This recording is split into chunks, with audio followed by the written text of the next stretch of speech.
Greatest Super Bowl time. I don't know what we're doing in the front office, man. Twiddling our fucking dick.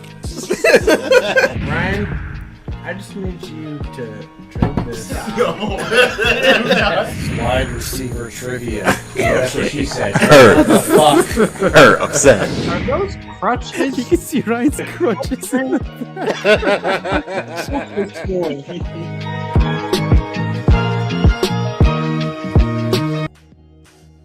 What is going on, folks? Welcome back to your favorite show on the internet. This is AFR episode 300. I am your co-host, Jalen Brown.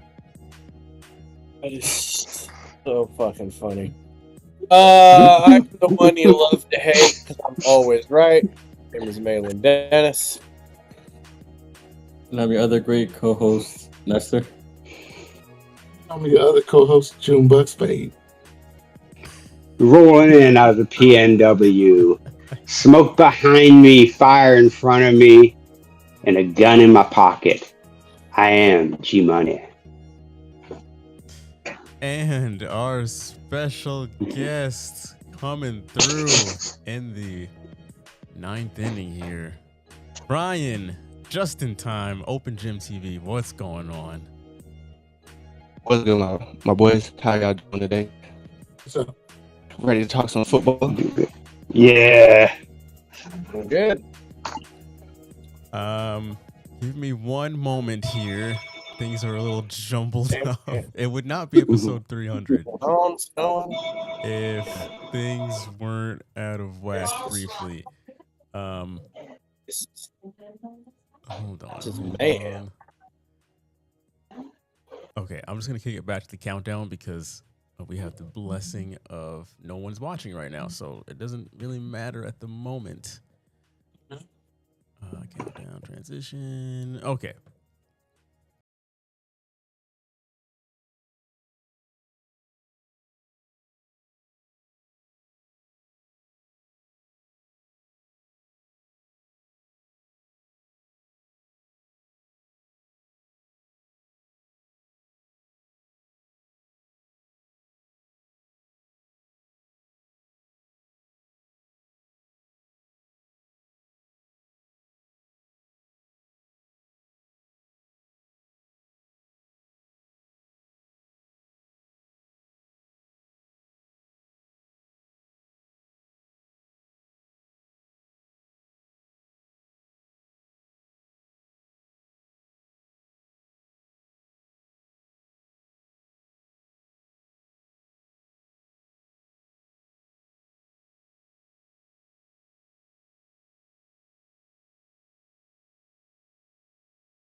He's the one drinking beer. I'm drinking water. 2 touchdowns a game? Yes, in the game.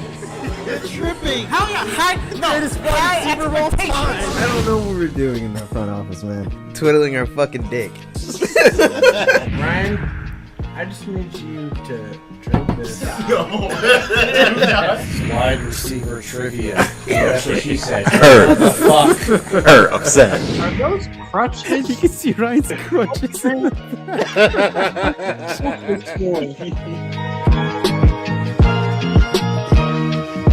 is going on, folks? Welcome back to your favorite show on the internet. This is AFR episode 300. We're all here this time. We're all back. I'm your co-host, Jalen Brown. And I'm the one you love to hate because I'm always right, Malin Dennis.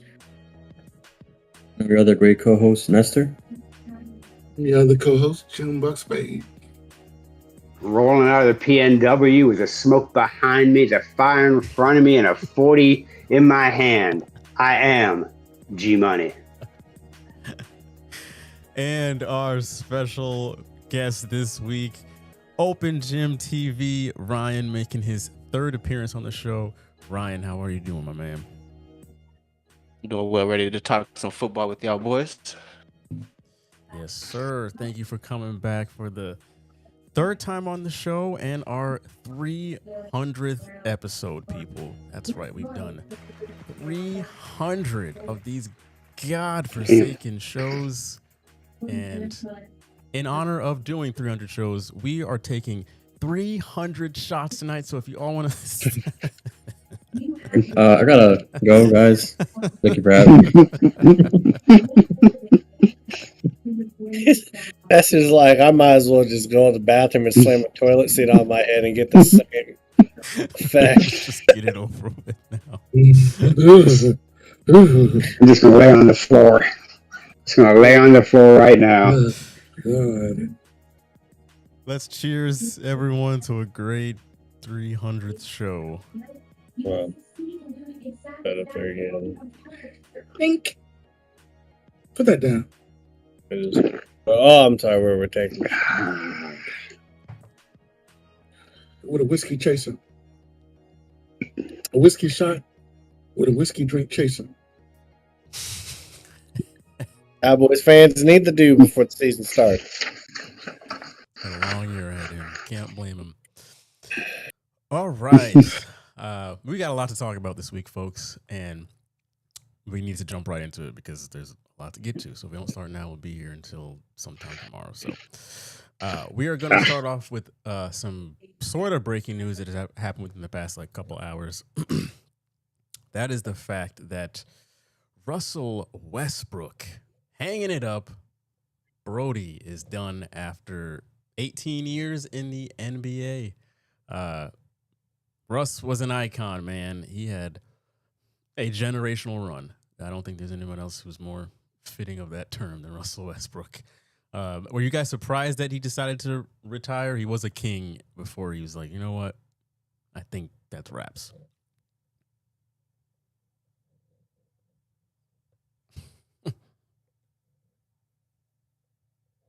Wasteland of Sacramento.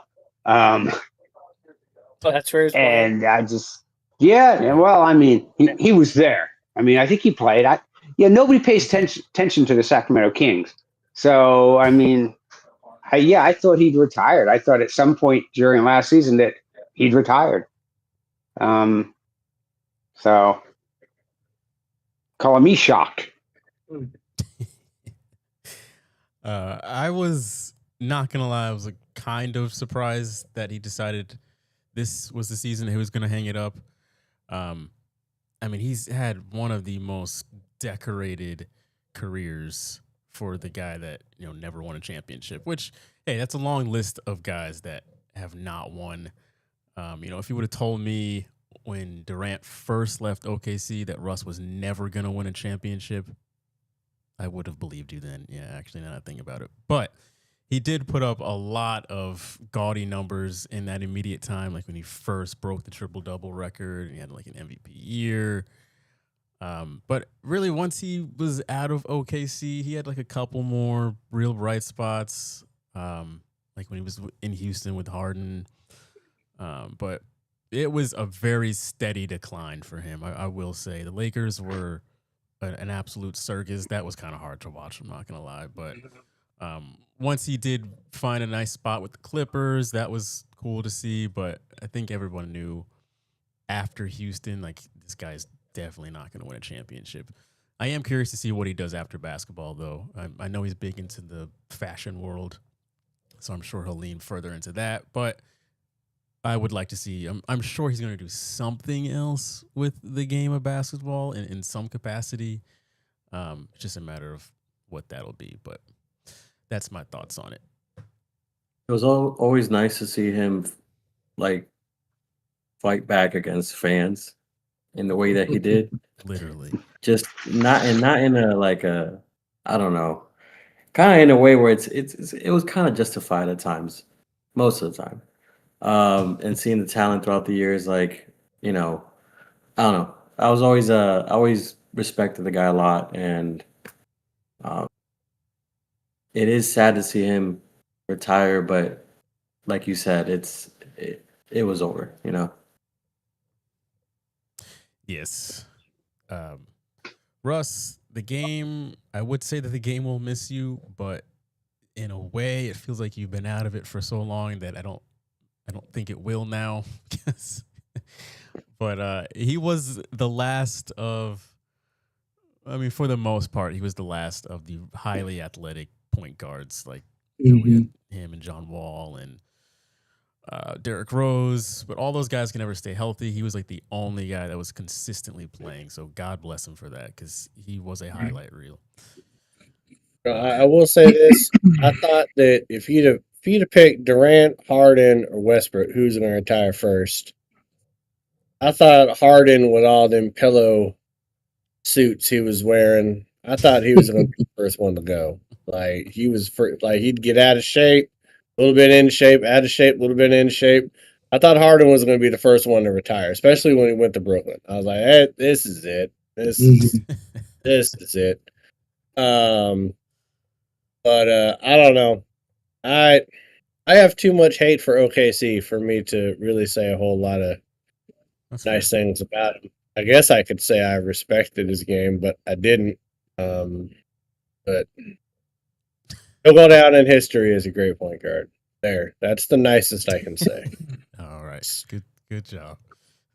I think a couple of things about Russ was he was a very talented player, and I wanted him in Dallas a few times. Like when he first left OKC, I thought Dallas would go after the guy, because Nowitzki was still playing, so I thought they would go after him and put him with Nowitzki for his last few years and try to make a run with him.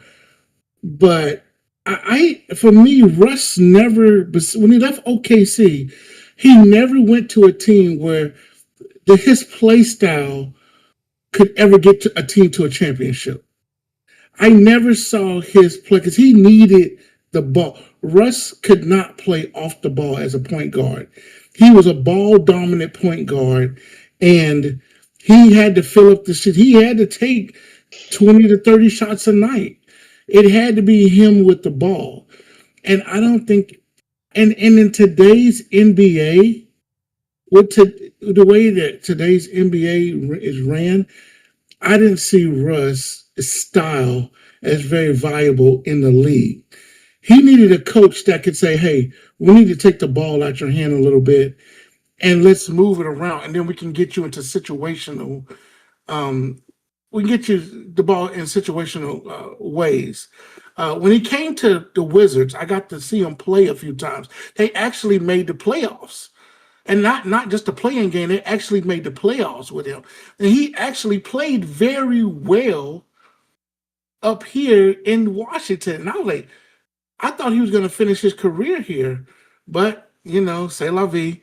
He took off. But great player, scored a lot of points. The triple doubles was nice, but again, his play style just was not going to lead a team to a championship, in my opinion. Agreed. Let's move on to some other NBA news before we get too caught into the weeds with Russell Westbrook.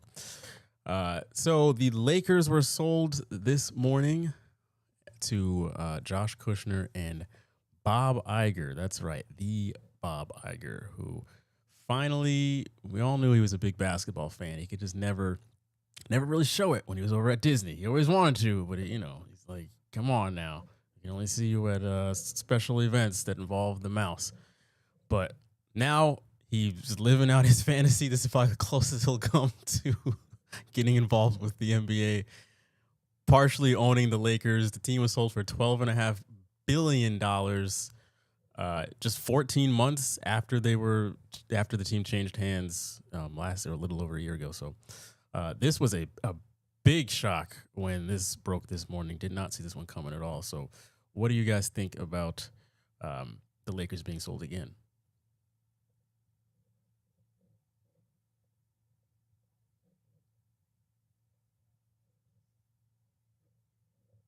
With Mark Walter. Yeah, I mean, aside from the company he was CEO of being investigated by the SEC and the DOJ, with charges pending actually for making loans but not reporting these loans.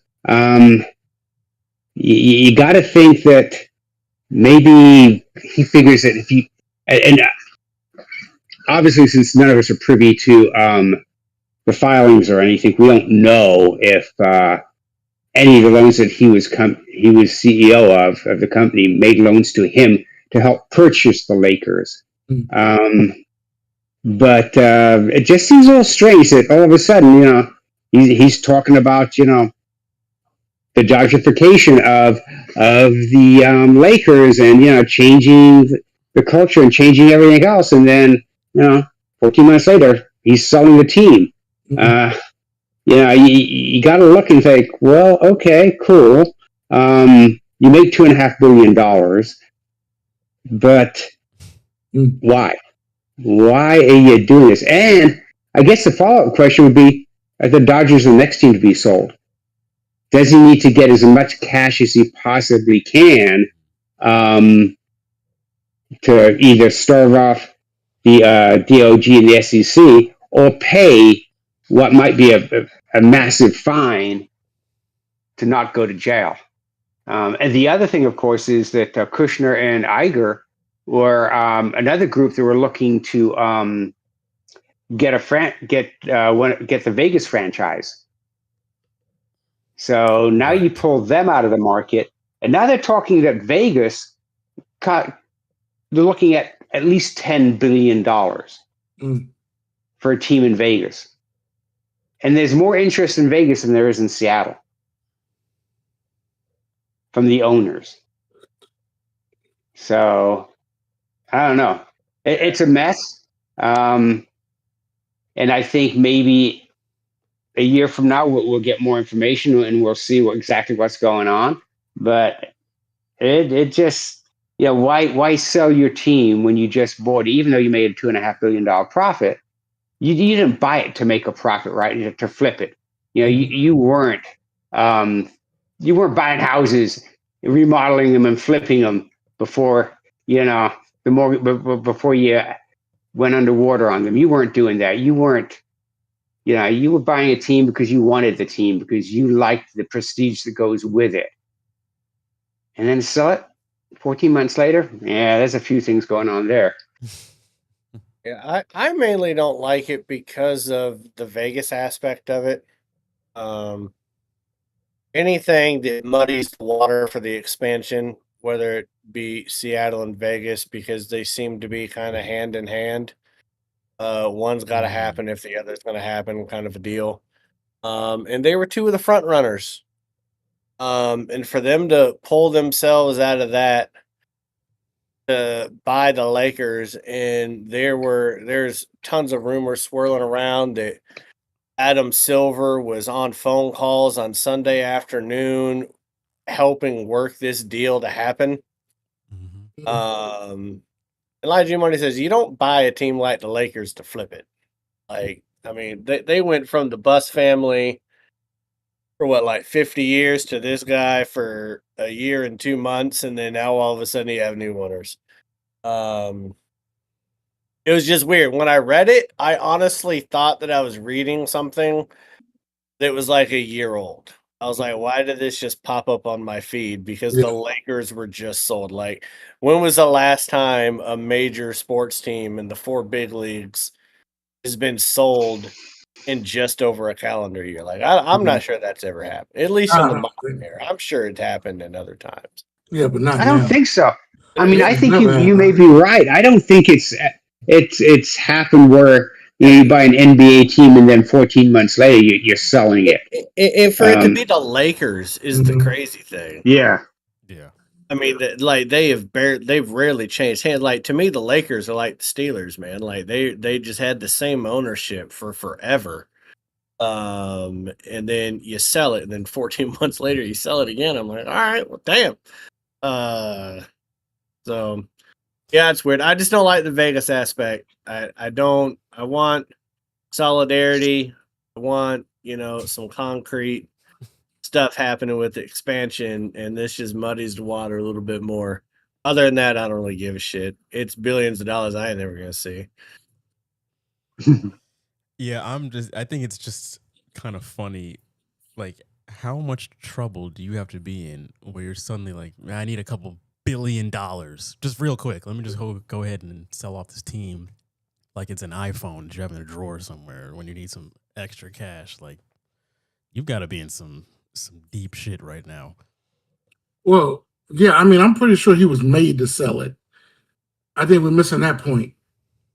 Oh, I see. The SEC, and the DOJ probably said you have to, because if you look at the charges, they do stem from tax. They do stem from tax evasion.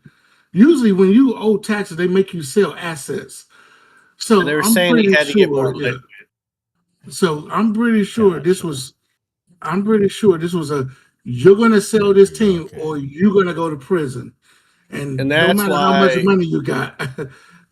That's why I've heard the reports that Adam Silver was a part of it. Because Adam Silver, when he heard this, he was probably like, well, let me call my boys that want a Vegas franchise. Right. Them involved. I'm sure they'd rather have the Lakers Vegas, and we'll just start over with, fight, because there's plenty of billionaires that it would shit in Vegas. But yeah, it happened so fast. We're talking like 72 hours. You came to an agreement for $12 billion. Right. Damn. First of all, Bob, Disney, fuck you, man. I'd like some courtside seats for all the annual passes that I bought with my kids. Disney, you keep raising shit. Assholes. Over there at the Big Mouse. He was probably trying to get a Chinese team first, because he's obsessed with Chinese basketball too. Jesus. But then he was like, you know what? Instead of 14 Chinese teams, I can get the Lakers or this team in Vegas. Bob's not going to be able to afford any more of them facelifts, that's for sure. Just thinking $12 billion into the Lakers. Let's get into football news, if I remember correctly. Oh, hold on, my camera just shut off. Come back on in a second. Yeah, let's hop over into the NFL news, and that is going to be with the Jesus Christ. How could I forget? Kyler Murray named QB1 over there in the Vikings training camp. They said, JJ, go ahead and have a seat. Don't worry. Kyler's got it. There's no other statement that will send shivers down your spine quite like that one. But what do you guys think about Kyler Murray being named QB1? I mean, what was it unexpected? We've seen JJ. JJ hasn't played that many. This is his third year in the league. Hasn't played that many games. Hasn't looked good when he's played. Kyler Murray has his moments. Has his moments when he looks really effing good. And then there are times when he just doesn't feel like playing. So he doesn't. But if I were the owner, the general manager, and the head coach, I would start Kyler Murray. I would. Gives me a better chance to win. He's multidimensional, and JJ didn't look good at Michigan. I don't know why they wasted a first-round pick on him, but they thought they saw something. This is what happens. We can be drunk during the draft, but God damn it, your GM should not be drunk during the draft. I think the GM should be fired. I don't understand how you can amass so much talent on your football team and you fumble the bag at quarterback so many times. I get it that we're gonna let go of Kirk Cousins because he has the leg injury. We're gonna go ahead and give him to Atlanta. That was shitty on their part. That sucked. But then you draft JJ, you get Danny Dimes, you have Sam Darnold. You don't see anything from JJ because he gets hurt, but Sam Darnold, wins 14 games. You also have Danny Dimes as your backup. You let them both go only to find out, oh shit, JJ wasn't the reason why they were winning in Michigan. So now you're getting Kyler Murray when you just could have kept Sam Darnold. But you didn't want to do that because you drafted JJ. And it's like, damn. We've been clowning on Kyler Murray for years at Arizona, having little flashes in the paint. Watch him come out and win 13 games, 14 games with this team in Minnesota. And it's going to be fucking ridiculous.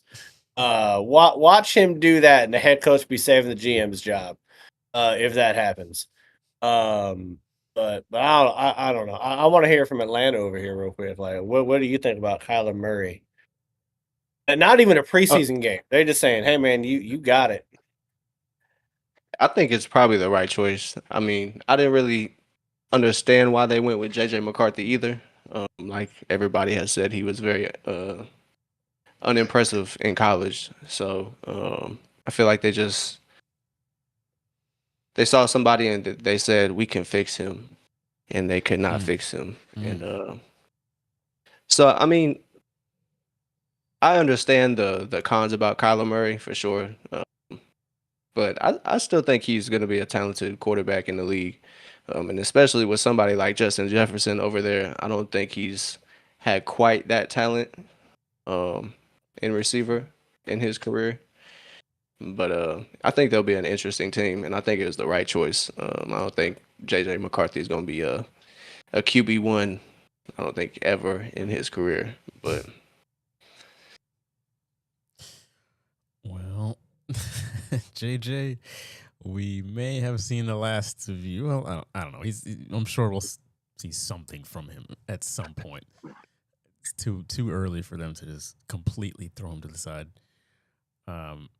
Is it though? I think he could still be a backup somewhere. They'll keep him as a backup this year probably because they don't really have much of anything else. But go to say, remember Arizona drafted Josh Rosen number 10. Yeah. And the next year he basically played 2 seasons, if that. And they cut him. They didn't even bother to try and trade him. They cut him and drafted Kyler Murray number 1. And it's not unheard of. JJ McCarthy is the Temu version of Tim Tebow. Drafted you because you were a winner. You won games. Well. And then you get into the NFL and it doesn't work out. Yeah, that's how it goes sometimes. You keep, as many shots as you have in a draft, you're going to have some duds in there eventually. Mm-hmm. Also, fuck him that he had to beat my Huskies in the national title game. So I hope JJ gets everything he's added in the NFL.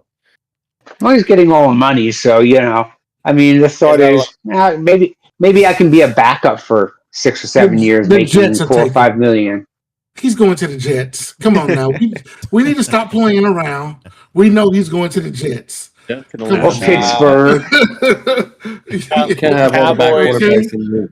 No, the fuck he will not.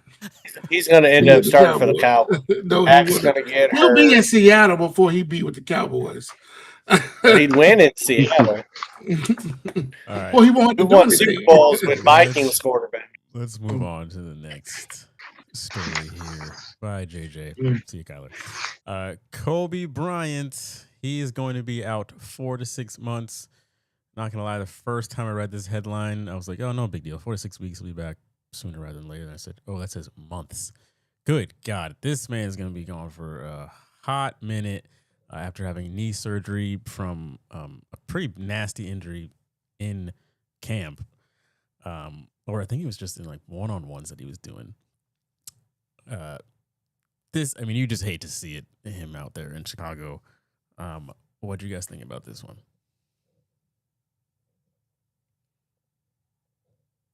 I really wish that we could have kept him, but like anything else, salary cap kind of restricts who you can and who you cannot keep.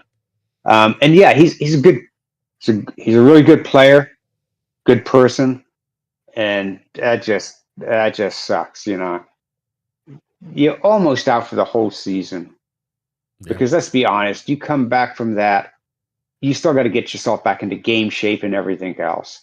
And you're not going to be quite the same as you were before the injury for that first year. So, yeah, it sucks for him. I don't really care about the Bears. I'm not a Bears fan. Who cares? Fuck them. Yeah. I mean, they're going to be moving to Indiana next year or so anyway. So they're not moving to Indiana. Who cares? They're not moving to Indiana. They're moving to Indiana. They're moving to Indiana. Chicago is not going to give them the money. The state of Illinois is bankrupt. They can't get the money. Indiana is like, you know what? We can give you all types of tax breaks because that's what we do to billionaires. And we'll build the stadium. Fuck our farmers and everything. We'll just take money from them. They don't fucking care. We'll build you a stadium. Where do you want it? We'll build it for you. Paul Tagliabue is not the commissioner anymore. NFL teams are not going to move it like that. They're not going to be packing up. They're not going to be packing up and leaving Baltimore in the middle of the night going to Indianapolis, okay? We don't have Paul. Paul's gone. It's not going to happen anymore. I feel bad for Kobe Bryant. I feel bad for him because he just got his payday, and now he's not really going to be able to showcase that talent. And one person I don't feel bad for, Ben Johnson of the Bears. Sir, can you just shut the fuck up? Like, this man is, I don't know, did you guys hear his interview? He's had some gems. He came out and said that most people start the year and their goal is to win the Super Bowl. Then he said, that's not good enough for us. Oh, no, they don't want to just win Super Bowl, something they ain't done since 85. Yes, that's 10 years longer than the Cowboys. He said they want to break the Broncos record for best offense in the history of the NFL, and they want to have multiple shutouts. Well, your biggest free agent piece on defense is out for 4 to 6 months. So good luck with the shutouts with your broke-ass defense you had last year anyways. But good God, man, like Ben Johnson, like there's confidence and then there's just like, damn, like what have you won? Yeah. That's something like, that you say internally, like in the locker room, this is what we want to do. Yeah. But you don't say that publicly. You haven't even been to a Super Bowl as a coordinator or a coach. And you're out here talking about, nah, man, winning the Super Bowl ain't good enough. Like, well, okay, well, bitch, go to one first before you say it's not good enough. Yeah. For sure, most people would think it'd be pretty cool to win one or go to one. But yeah, that man, Jesus Christ. But Kobe, heal up, man. We loved you in Seattle. Hate that you're hurt, but fuck your team. Speaking of injuries, last couple here. We move over to San Francisco, where C-Mac and Bosa are now Jesus. hurt. I mean, Yes, Day this to is what I day. wanted to talk about. I don't know if you Day guys to heard day. all these news. So we already know that Mike Evans is out with hamstring. We already know that gunshot person.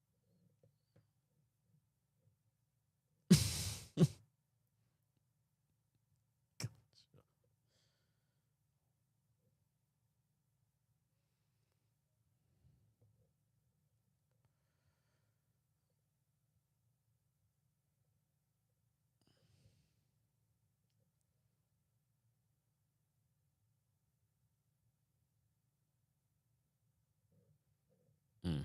2 years ago. So by my count, you got Mike Evans out. Kittle's coming back from Achilles. You got Pearsall out. Debo's running around there somewhere where Harden's pillowcase. CMC's hurting. You got tendonitis in the knee of Bosa. Fred Warner is just probably looking around like I'm the only one that got healthy. Like I'm the only one that got healthy.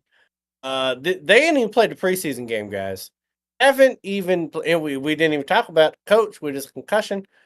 He's still talking about how his head's foggy, and he gets sleepy all the damn time. Oh my god! I'd be sleepy too and be taking drugs if my team was hurt all the goddamn time like this. Like, I don't know, man. These Niners, we were talking about that injury bug. And we ain't even did the first preseason game, and they just making a list and checking it twice. I don't get it.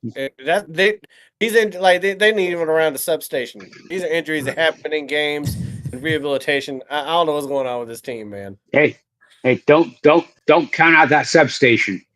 Yeah, that's a lingering mental issues that caused a lot of these.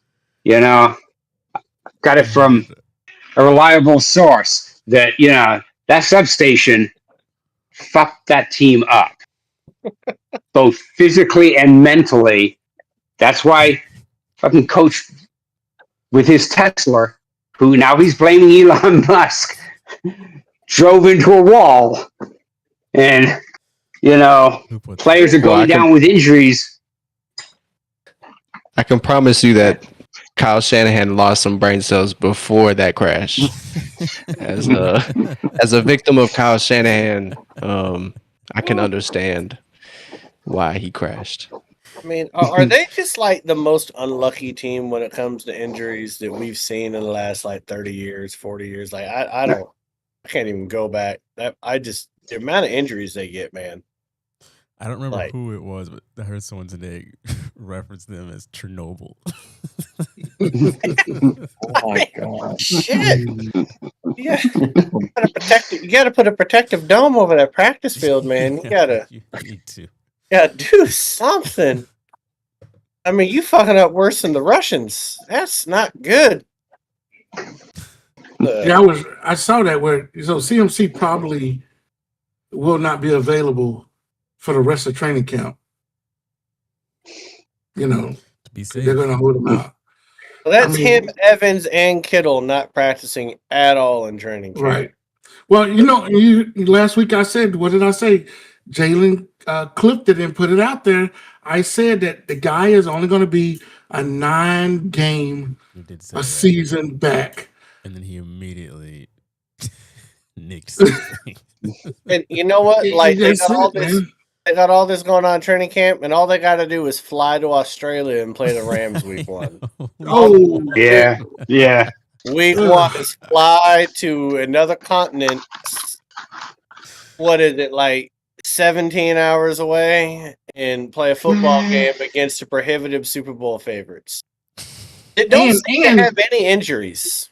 And we're not even mentioning their offensive line is still sus. Their offensive line is still suspect. After all that, so crazy. Meanwhile, the Rams are working out Aaron Donald. Fuck them. Yeah. Did you see him? Oh, yeah, I saw him. Lord have mercy. We need to go have the Rams, the Niners next to that substation. All right, let's move from a very interesting division to a somewhat interesting division. Let's get into the NFC South, the darlings of the NFL, as some would say. That is their nickname. We've got the odds of who's going to win this division. At least I have them in front of me here. Last week, I showed the odds of the Cardinals having plus 10,000, which is the absolute highest by far of any team in the NFL of winning a division. This one is pretty close. Atlanta is plus 350. Carolina is plus 325. New Orleans is plus 260. And Tampa is plus 175. So nothing crazy across the board. Vegas is clearly like, you know what? This is really anyone's division to lose. So, yeah, we're not going to give away any lotto tickets like in some other cases. So there's that. With that being said, we are going to break down each team and predict where we think each one is going to finish at by the end of the year with the record. And then if you also want to go over any key games as far as, anything to look out for in particular. But we're going to start with a team that won the division last year and then just go in order that the division finished. So, we're going to start with Carolina, and we're going to go to Ryan first because this is his division. So I'd love to hear what he's got Carolina doing. Go ahead, Ryan. So, yeah, I think you kind of encapsulated the NFC South. I think 3 of the 4 teams, it's their division to lose. And I think the Panthers are one of those teams. I see them going 8-10 this year. I think last year they broke even, I believe. Maybe they were 1 game under 500. But the reason I have them going 8-10 is just their schedule. They have a tougher schedule. They might have the toughest of these NFC teams. They have a stretch where they play the Lions and the Eagles, and then they have an NFC game or NFC South game with the.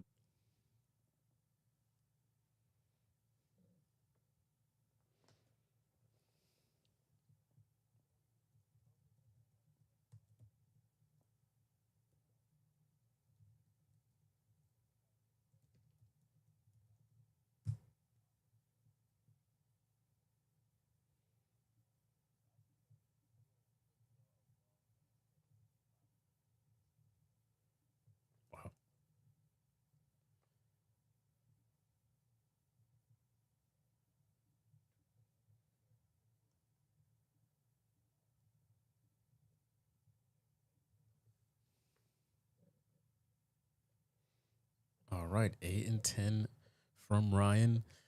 G Money, go ahead. Are they playing 18 games? I thought they were playing 17. I might have missed a game somewhere. 8-9. I mean 8-9. 8-9, yeah, okay, yeah. I was like, wait a minute, man. My whole system is totally screwed then. Good. I was like, fuck, okay. I've got him going 7-10. Not sold on Bryce Young. Yeah, he had a okay season last year. Everybody thinks he's going to improve, but we've seen that with young quarterbacks before. First 2 years not so good. Third year they really improve. Teams are apt to give them an extension then because they want to lose them, and then they turn to shit again. So yeah, I'm not sold on Bryce Young. They've got a good defense, but if your quarterback just can't improve his game from the previous year and they're playing a tougher schedule, I got him 7-10. All right, 7-10 from G Money. For myself here, sorry, give me 1 second. All right, for myself, I have got the Panthers going also 7-10. They've got just a very interesting schedule. The Panthers as a team, though, like their roster, I'm really going to kind of fall back onto, I think they have more of a Cinderella year last year, and I don't see them having the same run that they went on last year. What are you going to get out of Bryce Young? Like, do we think that was an anomaly that we saw last year, especially the latter half of the season? or do we think that that's more of a consistent thing? I'm really not sure. I don't think he's going to play any better. That's for sure. I think that what we saw was the ceiling. And with that being said, I can only see them winning 7 games, which some of those key wins are, like I've got them beating Minnesota in week 13. No big upsets in here because they have there are a lot of winnable games in here. I do have them beating Detroit in week 4 at home. So those are probably the 2 biggest upsets on my list here. But 7 wins for Carolina. Go ahead, June. Well, I guess I'm going to be the unicorn of this group. I got Carolina going 4-13. Damn. And I'm going to tell you what. First of all, I'm going to start off with the schedule. This is what they start off. Bears versus the Bears, at the Falcons, at the Browns, versus the Lions, at the Eagles, the Buccaneers, and Green Bay.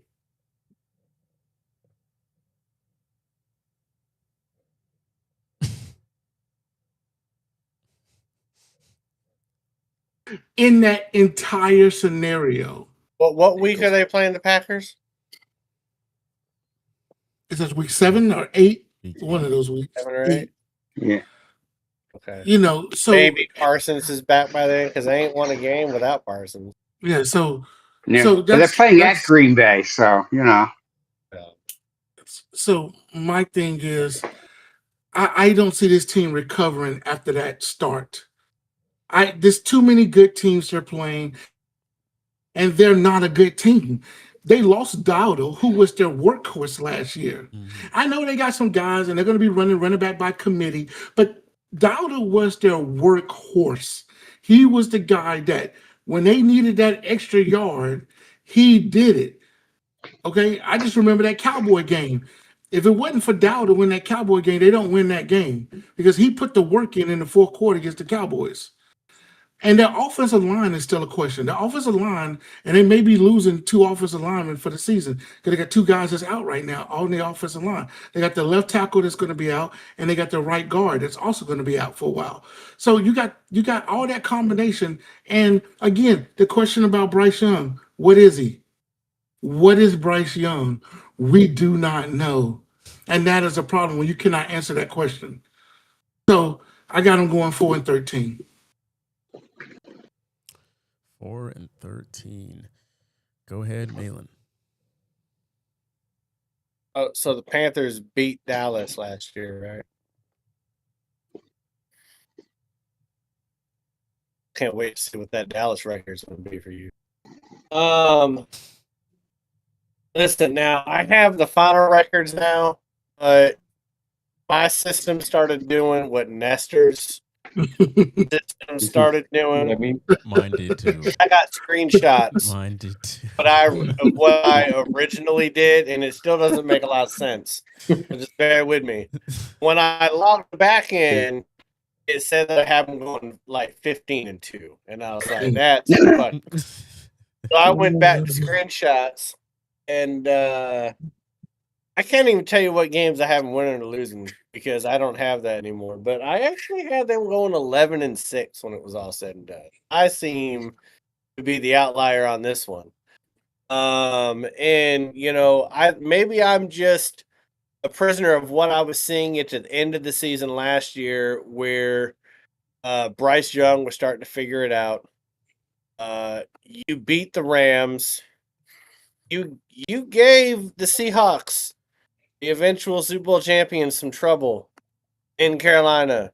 Like that game, like they gave us some fits. We didn't pull away until like the end of that game. Like that game was definitely not like a certainty. I remember that being one of those games of like, all right, man, we about to fuck around and find out and lose as a goddamn Carolina team. And maybe it's because I have a lot less question marks about Carolina. Because maybe I do some of these other teams in the NFC South. But I also have them winning 5 of their division games. So I have them going 11-6. We'll see how either smart or stupid I look at the end of the year. Let's go with the latter. Yeah, let's go with the latter. Yeah, because you're a record savant. Nestor, what do you have the Panthers doing?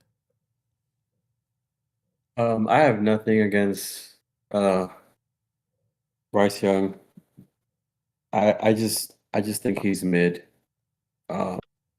Couldn't find a nicer word, but he has figured out some things. That's good for him. But at the end of the day, it is Rico Dowdle's fault that any picks I made were wrong. They're up against the Panthers. He was definitely the key factor there. Other than that, like what June said, there were many times where they just were not going to get that yard they needed, and he did. And for some reason, other teams, they just couldn't figure it out at the time. Now that he's gone, I just feel like the coaching ain't bad, but it's going to be a different type of season. So I got them at 7-10. I think, yeah, that's what I'm thinking. 7-10, and I could see them dropping more, like getting 6 wins instead or something like that. But I don't see them getting more than 7 wins, honestly. Lots of 7 and 10s in here. And there's the big fluctuation with June at 4, Mainland at 11. So Panthers are going to be an interesting watch. Keep your eye on them throughout the year. All right, let's move over to Tampa, and we will go back over to Ryan. So I think a thing with a lot of these teams is they've lost a lot and they haven't done anything to like kind of gain what they've lost back. And I think that goes for Tampa Bay. I think losing Mike Evans, even though he was probably on the last years of his career, I think was a major target for Baker, and I think that's going to impact the offense big time. And that was kind of the only thing saving the Buccaneers was their offense. Their defense really wasn't as great as it usually is. So I have them going 8-9. Their schedule isn't like too crazy, but they do have some tough games near that.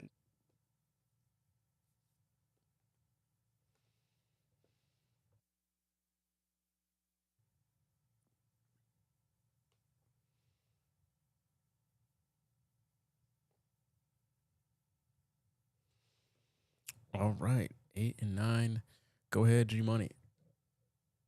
I got him going 10-7, and one of those reasons is that Baker Mayfield said, "Fuck you, Tampa. You don't give me a contract commensurate to my abilities. I'm going to play. I'm going to play hard, and we're going to win. And at the end of the year, you'll regret not giving me a contract to show me how much I was worth." And yeah, the great thing about Baker is that man plays hurt. And he still plays. He plays hard, and he plays to win. In the South, the NFC South is not that tough of a division. It really isn't. 10-7, win the division, go in the first round of the playoffs. We'll see what happens.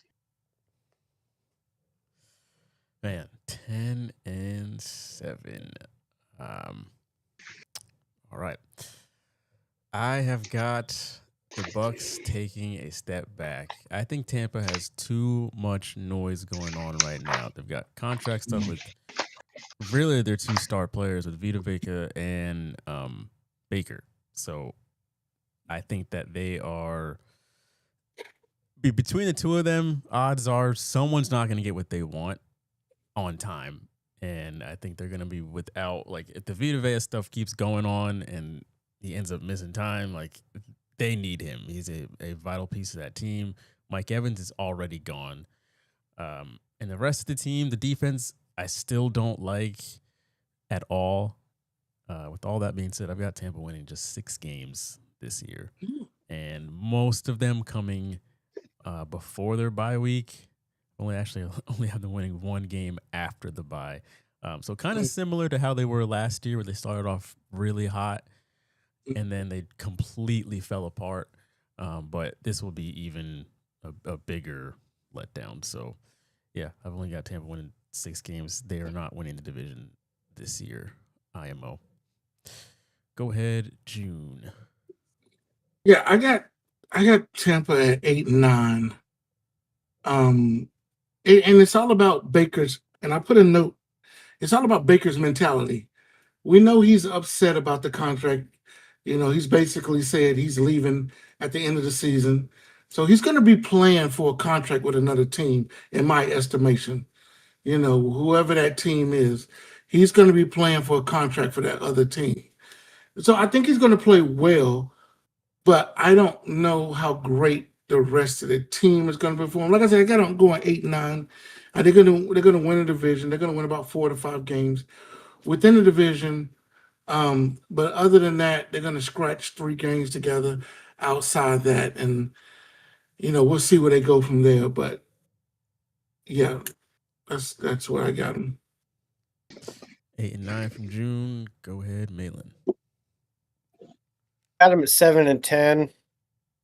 I don't love that you have a disgruntled Baker Mayfield going into a season where he has to prove something, because I feel like he might play a little bit more reckless, a little bit less control, because he has something to prove.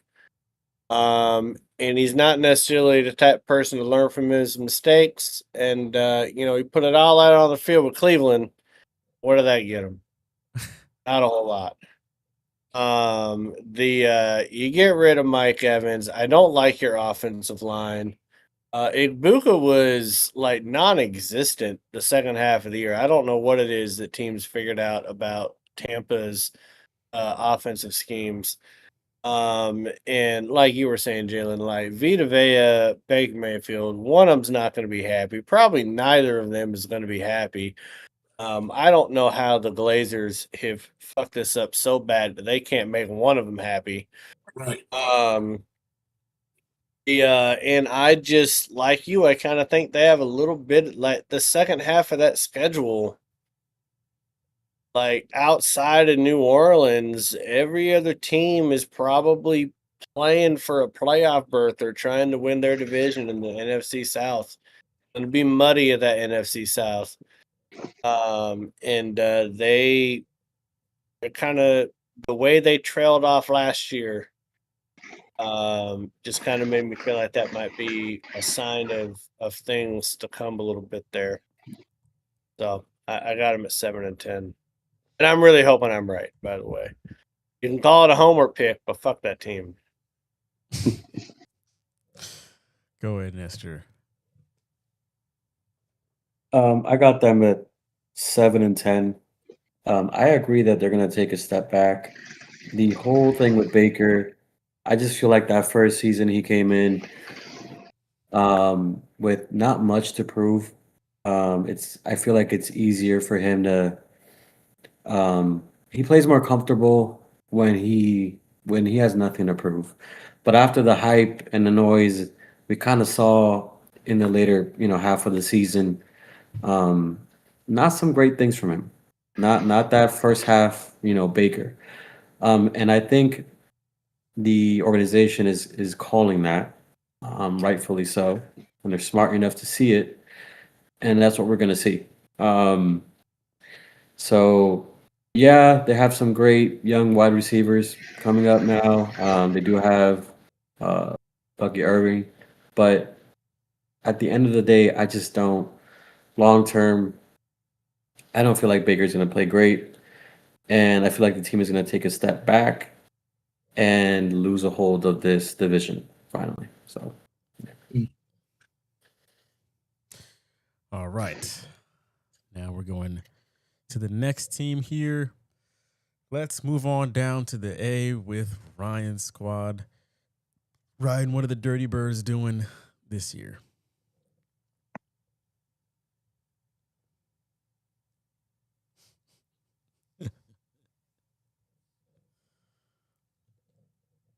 Promise y'all that He's just a filler.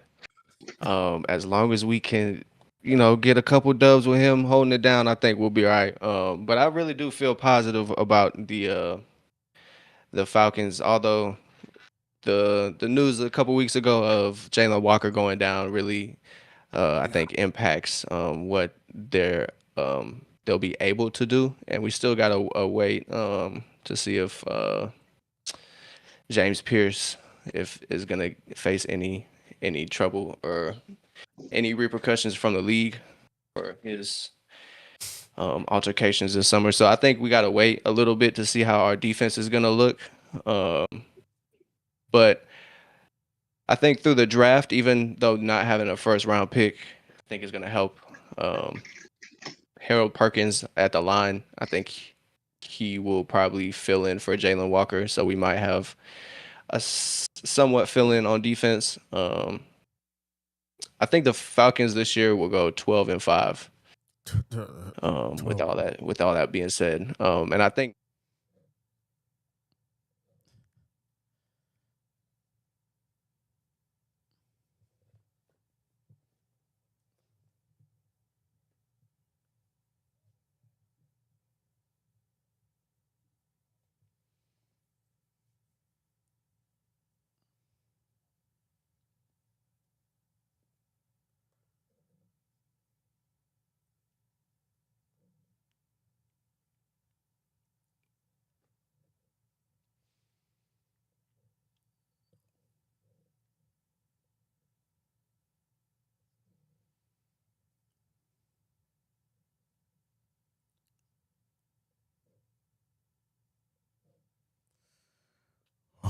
G Money.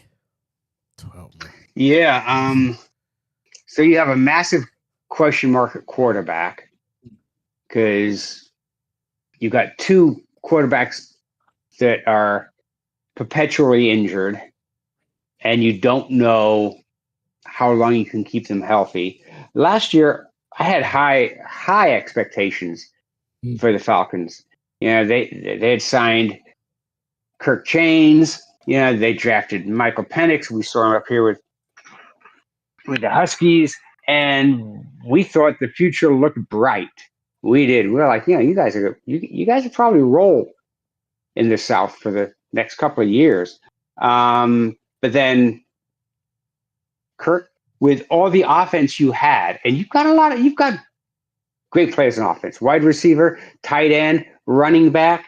I mean, you can't ask for better setups than that.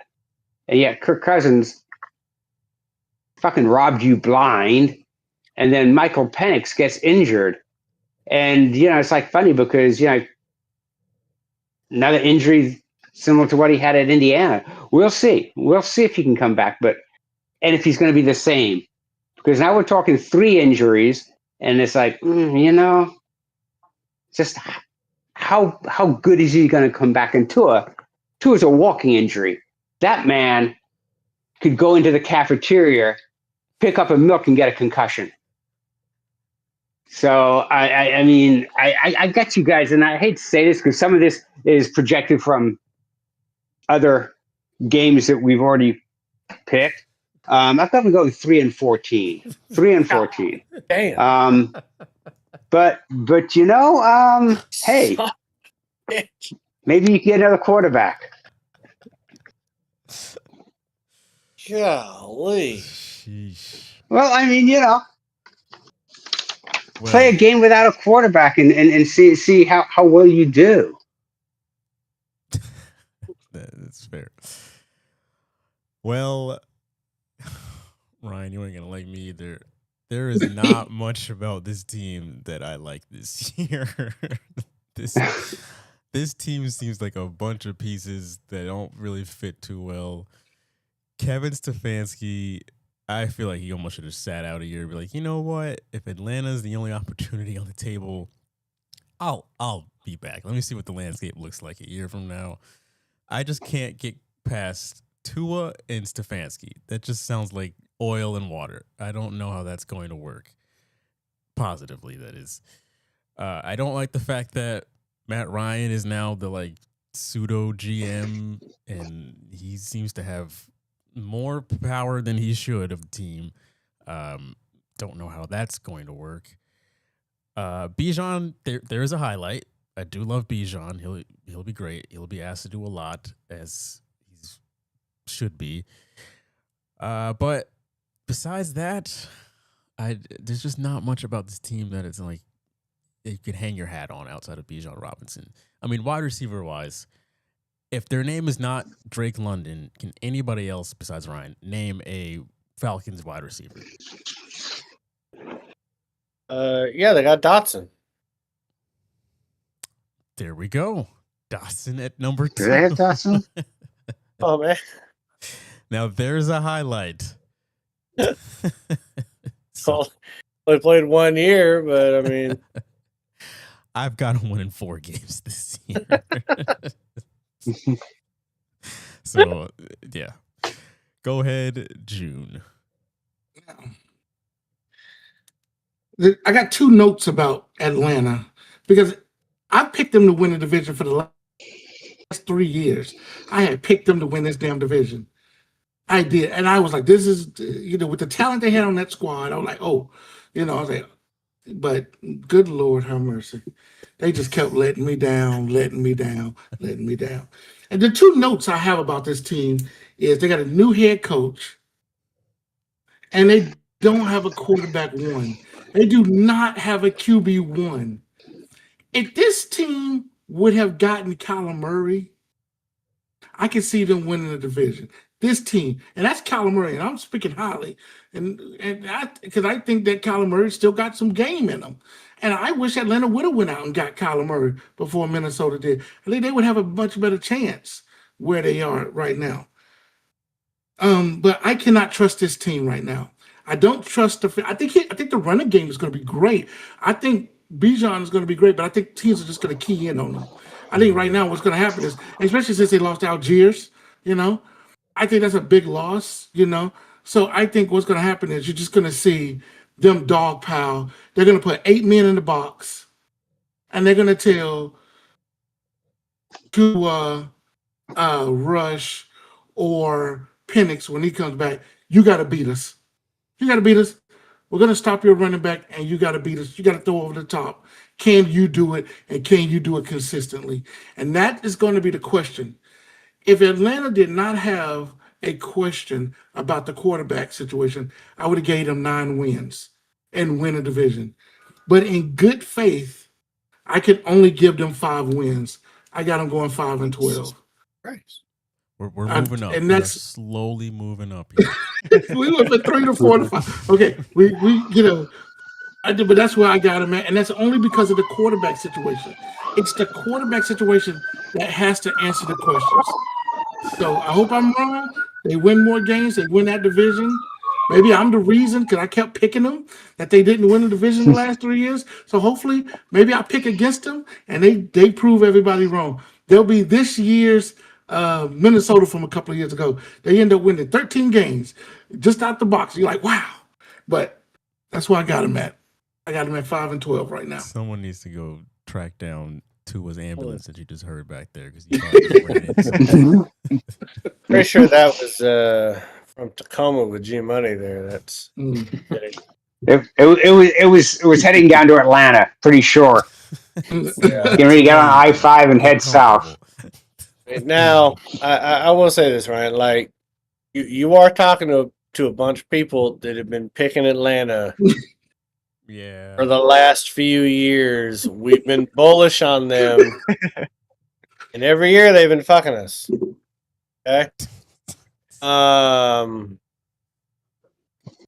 One thing that works in your favor is that last year Nestor did not pick Kyle Pitts as his tight end, and he caught 88 balls for 980 yards, and that thing there it is. Like 7 touchdowns. So if he doesn't pick him again, he can catch like 90 balls for 1,100 yards and maybe 12 touchdowns. Like, Definitely won't. Sky's the limit as long as Nestor doesn't pick your tight end.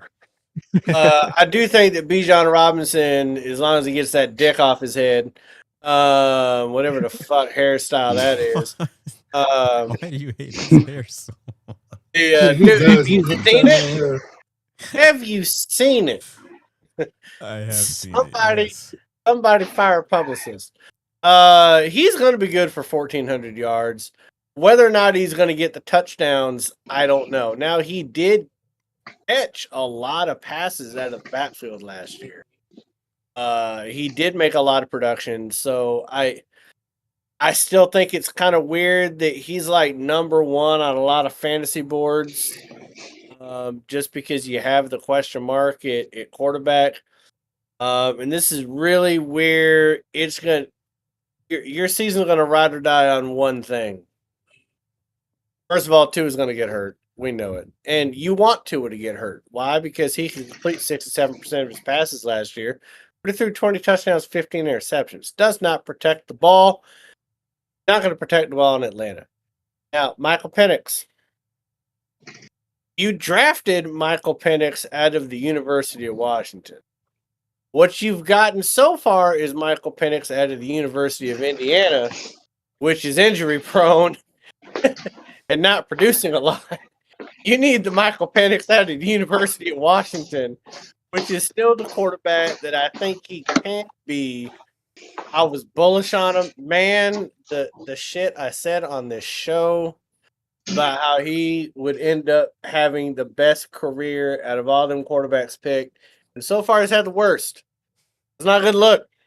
Not a good look, sir. He's still around. He's still around, there. though. He's still there. But I do like Drake London. I do think Dodson has a little bit of upside. I think Kyle Pitts going to have a little bit of a better year. Defense makes me a little nervous. Stefanski, how are you going to lose a job because of the quarterback room and then go to another team that has more question marks at quarterback than the team that you're at before? I'm like, are you trying to commit career suicide at this point? Like, you are throwing a lot of eggs in one basket, which is Michael Penix's knee, and whether or not that thing is going to hold up once he comes back. I say all that, say that. I got him at 8 wins, because I do kind of agree with him that, like, Tua could be good for a win early. Maybe 2, till he gets another concussion. Get Michael Penix back. Bijan Robinson running amok. I don't think we have not seen the best that Michael Penix has to offer in the NFL. I still believe that. They do have, in my opinion, with a Michael Penix that G Money and I saw at the University of Washington. If you get that Michael Penix, you got the best offense in that division. I still got some question marks on the defense, but because of not knowing if he's really ever going to be that guy, because he hasn't been yet, he's been letting me down, and the fact that you got Tua out there right now as your QB1, I had to put him at 8 wins. 8 wins. I mean, hey, maybe Cooper Rush can take out a division title. I don't know. But all right. I got him at 8. 8 wins. So, from my experience with the Patriots and Seattle, I have learned that I'm usually not on a championship, but on success. I'm usually around 2 to 3 years early. So I'm not going to give up. I'm not going to give up on this team. I'm telling you right now, they're going to go 10-7. Oh, They're going to shit. win the division. Oh, shit. Come And I on. think they have all the pieces Oh, they shit. need. You know, some here and there are lacking, but they have Bijan Robinson. They got Kyle Pitts, you know, because I'm not picking him this season. And I don't think the whole Tua thing is going to be a factor because when he goes down, you guys got the quarterback for that. So that really doesn't like impact that much for me. I just think they're a good team, man. Like I've seen flashes of brilliance like last season, and then they just dip a little bit. I just feel like they got it. It's just sometimes the coaching here and there, certain stuff, but I really feel in this, especially in this division, that they got it. So 10-7 for me. And this is our ride or die in 5 champ from 2025 talking right here. I like that. I like that. Fucking Mister. He's sowing the seeds. Come back in 2 years. He's got Hey, you. my picks will reflect this. That's all I'm gonna say. Season wrong, starts, just my early. picks reflect this. I just want to know how much Standing influence on the ground floor. I just want to know how much influence your girl had on these picks. Because that will solidify how much I believe in them. All right, let's hop over to the last team here in New Orleans. And Ryan, will go back to you on this one. I don't have much insight because considering we consider the New Orleans Aints, we call them the Aints around here because they ain't really shit. So, we got the Aints going. This is my worst team in the division, 5-12. I see them going 0-6 in the NFC. They're just the Saints, man. I don't feel like they have any direction. So yeah, 5-12. Damn. G Money. I'm just one game better. I got him going 6-11. We'll see if Tyler Sloth can actually improve his game. And you look at them and you go, man, who do they have? Oh, that's right. Running back is Alvin Kamara and Anthony. And I'm like, okay, Kamara will get injured and Anthony will probably be okay for a while. The only wide receiver that I'm aware of is Chris Olave. They got Etienne is running back one. Oh, Etienne. Chart. He's actually over Kamara. Well, they actually said they were going to split it 1A, 1B. Yeah. So we'll see. I mean, the defense is okay. We'll see. We'll see what they do. Like I said, I got them win these 6 games, and that may be a gracious 6 games because you look at some of the teams they're playing. It's like Arizona. Arizona's a fucking shit show. Arizona would be a shit show if they were playing the NCAA. They're just bad. So you look at that, and you look at that's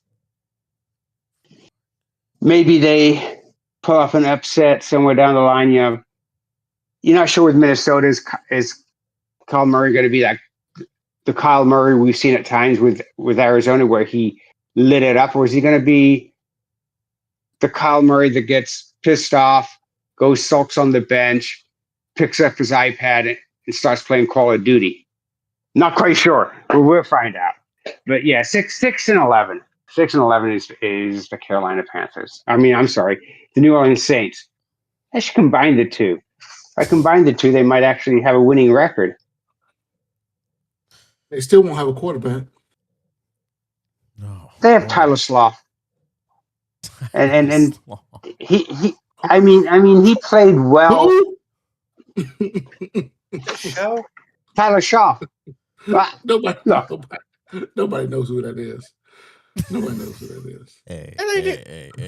What? Let's put some respect on my boy's name. Didn't he play at Louisville? Yeah.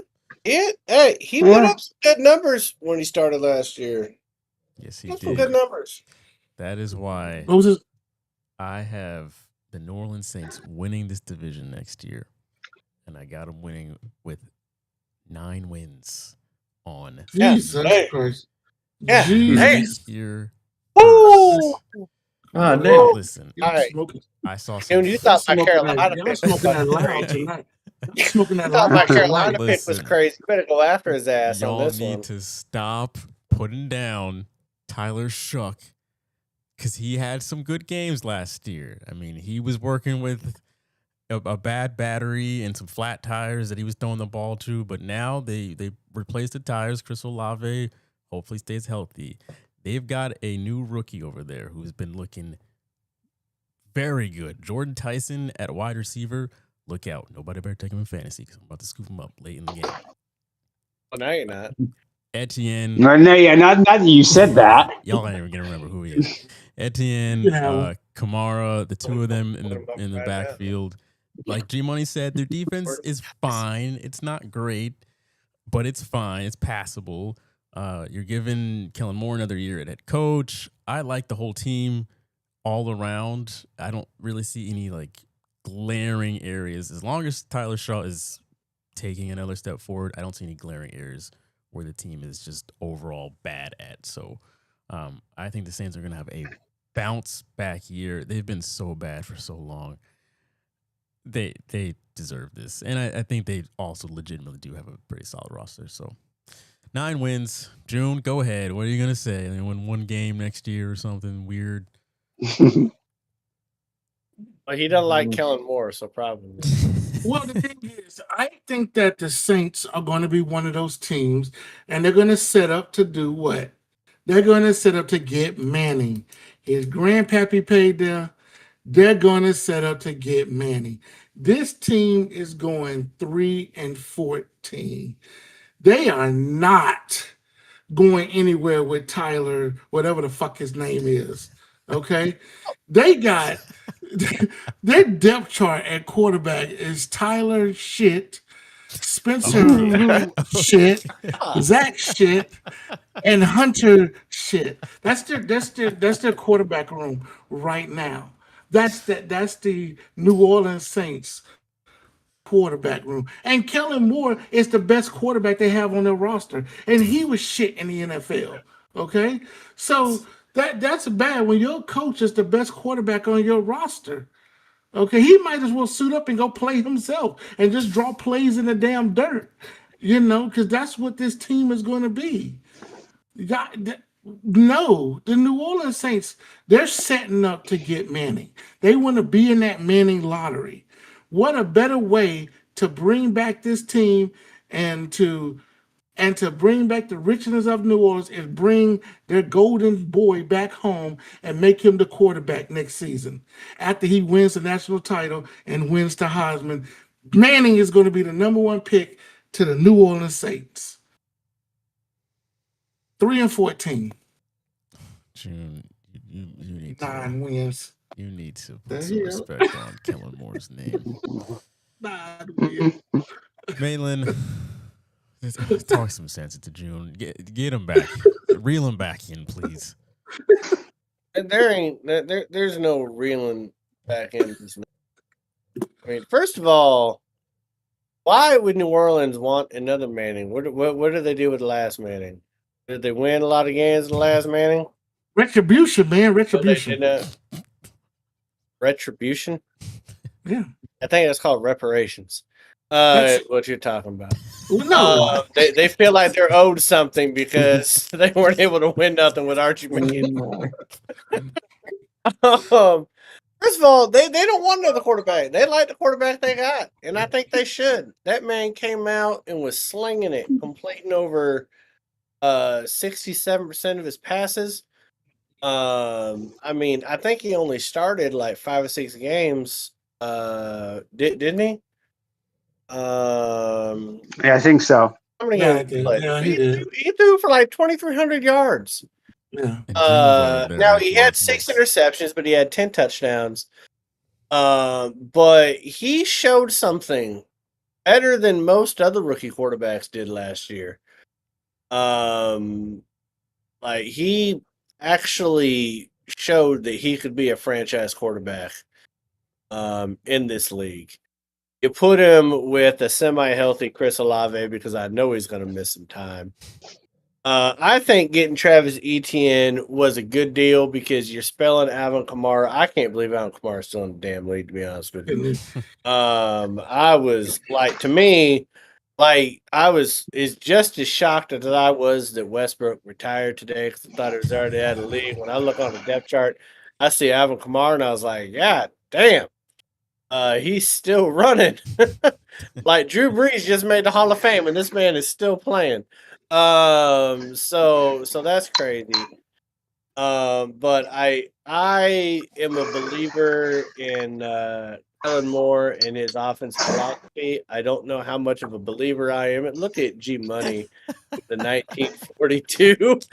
Just pouring a little mini right before the break. Yeah, but all in all said, Jalen, I can't get with you on 10 wins. I can't go as low as June, or you have him at 9. I still have him at 5 because I don't think that they have I don't think they have all the necessary pieces on this roster. When I'm looking top to bottom, especially on defense, to really be a serious candidate to like put a winning streak together. I think they're going to win 5 or 6 games. I'll put them at 5. Could they win more? Yes, because I do think that this quarterback is going to be a good quarterback in this NFL. I think Kellen Moore has his guy, but I don't think they have the pieces around him to win more than 5 games. June, you're just being a hater. I don't understand why being a hater against this guy. You was talking high about Cam Ward with Tennessee like he did shit last year. But you just shitting all over Tyler. Like that's crazy. There's not enough time in the night to unpack the Kellen Moore saga. Yeah. Damn. But it ain't got nothing to do with Kellen Moore because he apparently thinks that, Archie Manning, if he goes with Kellen Moore, the sky's the limit. Well, yeah. Well, we know. Okay.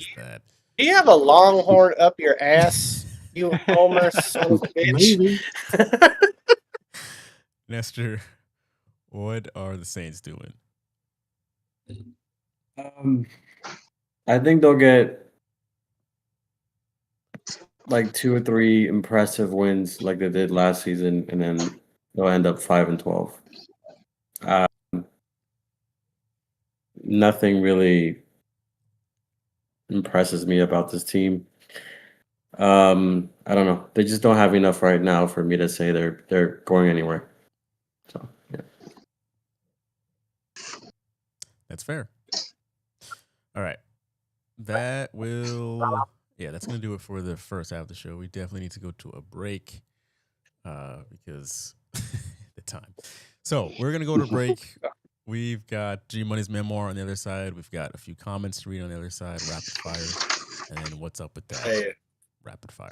If G Money's been drinking 1942, that memoir is going to be fire. It's either going to be 20 lines or 2. There is no in between, my friend. There is no in between. That's right. So if we're going to bring in episode 300, we should bring it in correctly. There you go. We will be no cheap liquor. In 10 minutes. Correctly.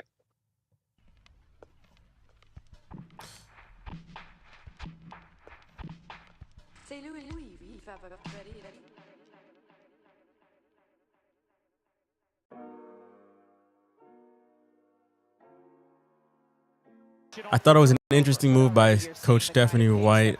What the defense was that from New York right there?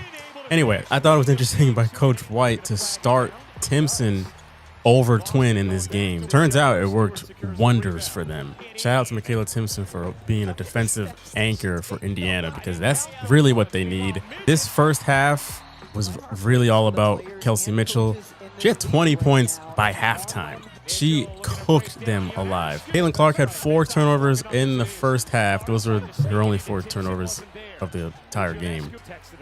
It's a great find by Harris.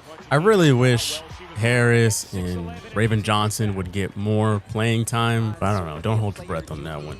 CC pulling up from deep here. Man, Astia, sometimes I'm like, girl, come on. Every time it seemed like New York was going to get back in this game, Indiana just was able to take 2 steps forward. Whew. Listen, man, Indiana has really shown this past month what their brand of basketball is and what they are going to do and what they refuse to do. They refuse to really play perimeter defense. Their backcourt is not really going to stop anybody.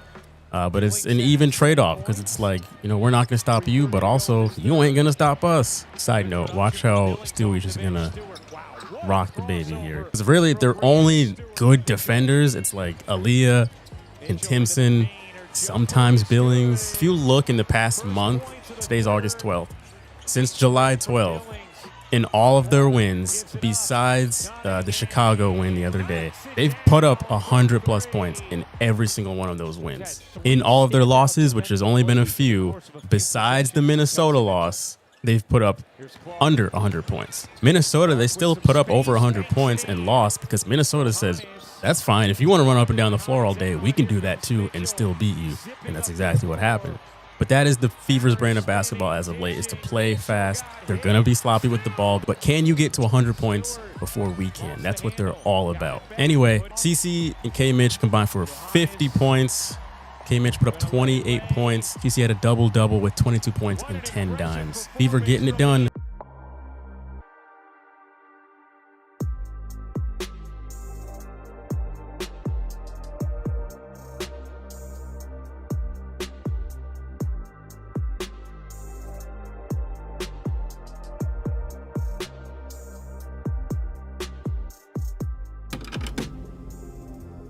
Millions of Americans have grown up with the dream of wanting to play in the NFL. If you played football as a kid, I'm sure this especially rang true for you.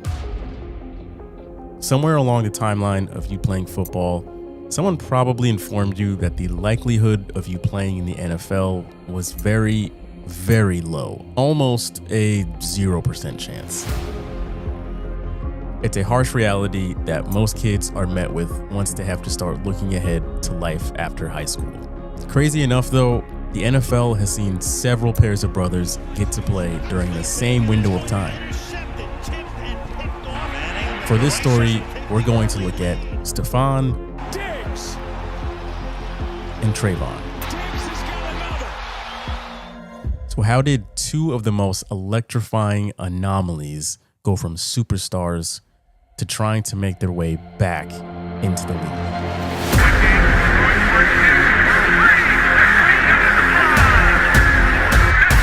Can you dig it?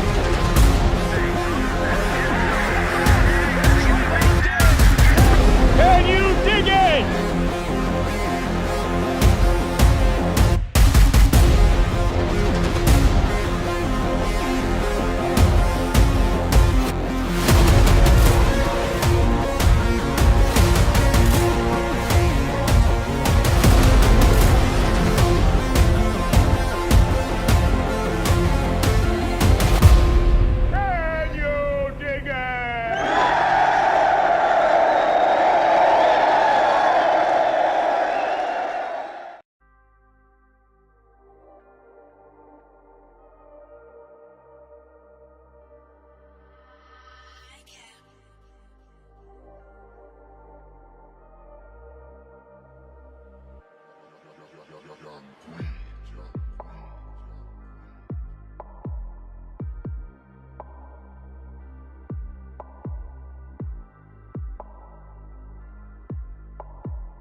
This is the Sophie and Dejanay play here. Sophie Soph going up for a layup, and Dejanay comes in and clobbers her.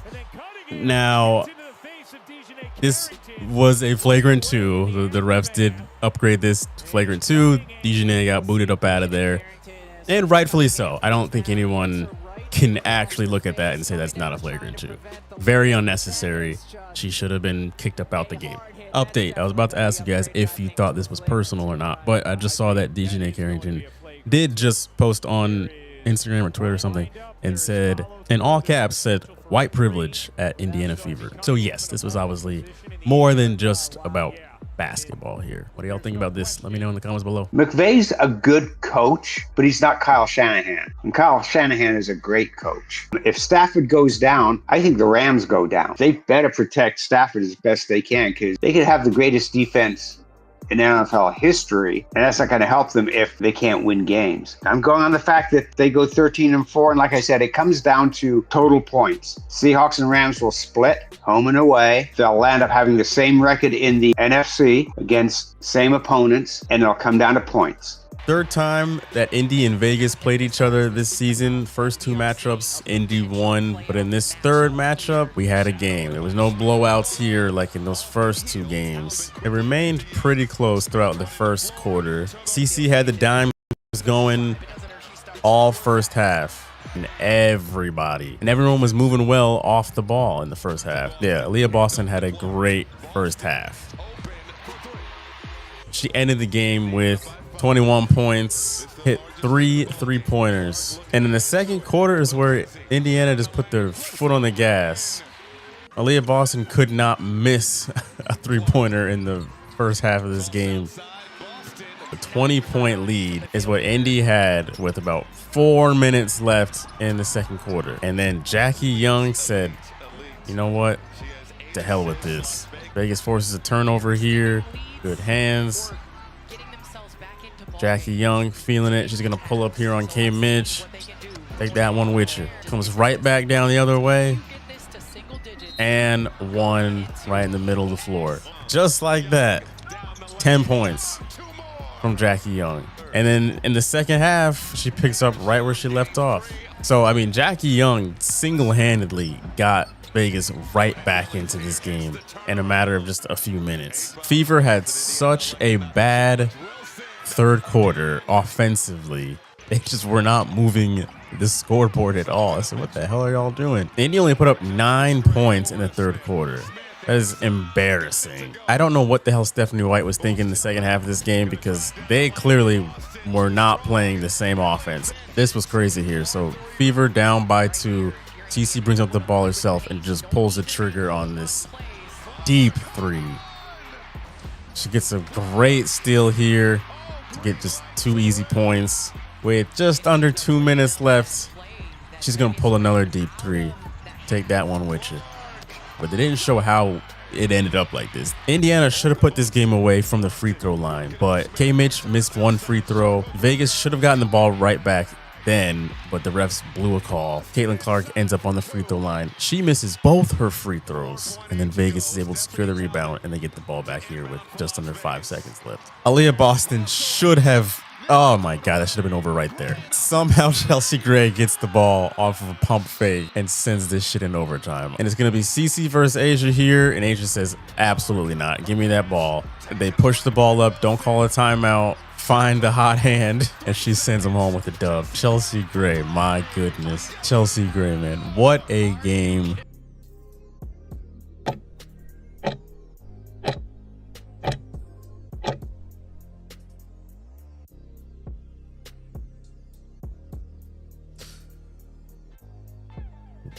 Welcome back, folks. Welcome back to the second half of your favorite show on the internet. Episode 300 of AFR, and we are going to cheers to the second half of a great show that we've got ahead of us here. You see that, June? See what that says? Excellent. Goddamn.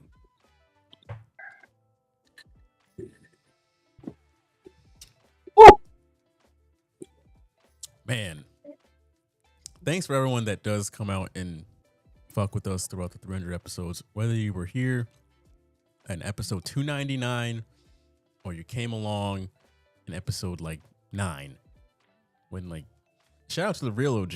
Malin's mom has been watching us since ground zero. So that's a real one. That's a real one right there. That's get some more people like that in your life, because Hey, that's Going up. love right there. You're going places. You want someone that's going to go the whole way. Love. Feel me? Love. Be somebody to have your back. With that being said, G Money, it is time for your memoir, sir. Young man, what do you have for us this week? Here we go. NFC Jalen on the mic. Silky smooth and lit like fire. He's rocking the show like walking on high wire. Next on the mic is my man Malin, spewing facts like a machine gun hailing. How mowing down chumps because they just keep failing. Next on the mic is the Latin lover. Oh shit! Making better than always covering. This is his name, and smashing this red is his game. Rolling hard as Junebug Spade, slaying fools like you because he just got paid. Say something stupid to put him down. He'll stop you dead with, "Shut up, clown." Now G Money's in the house and he just don't care. Throwing rhymes at you fast like he's breathing air. Chilling, killing, West Coast villain. Rocking the airways, raising the bar. After all, we are AFR, bitches. Hey now. Oh, Hey. shit.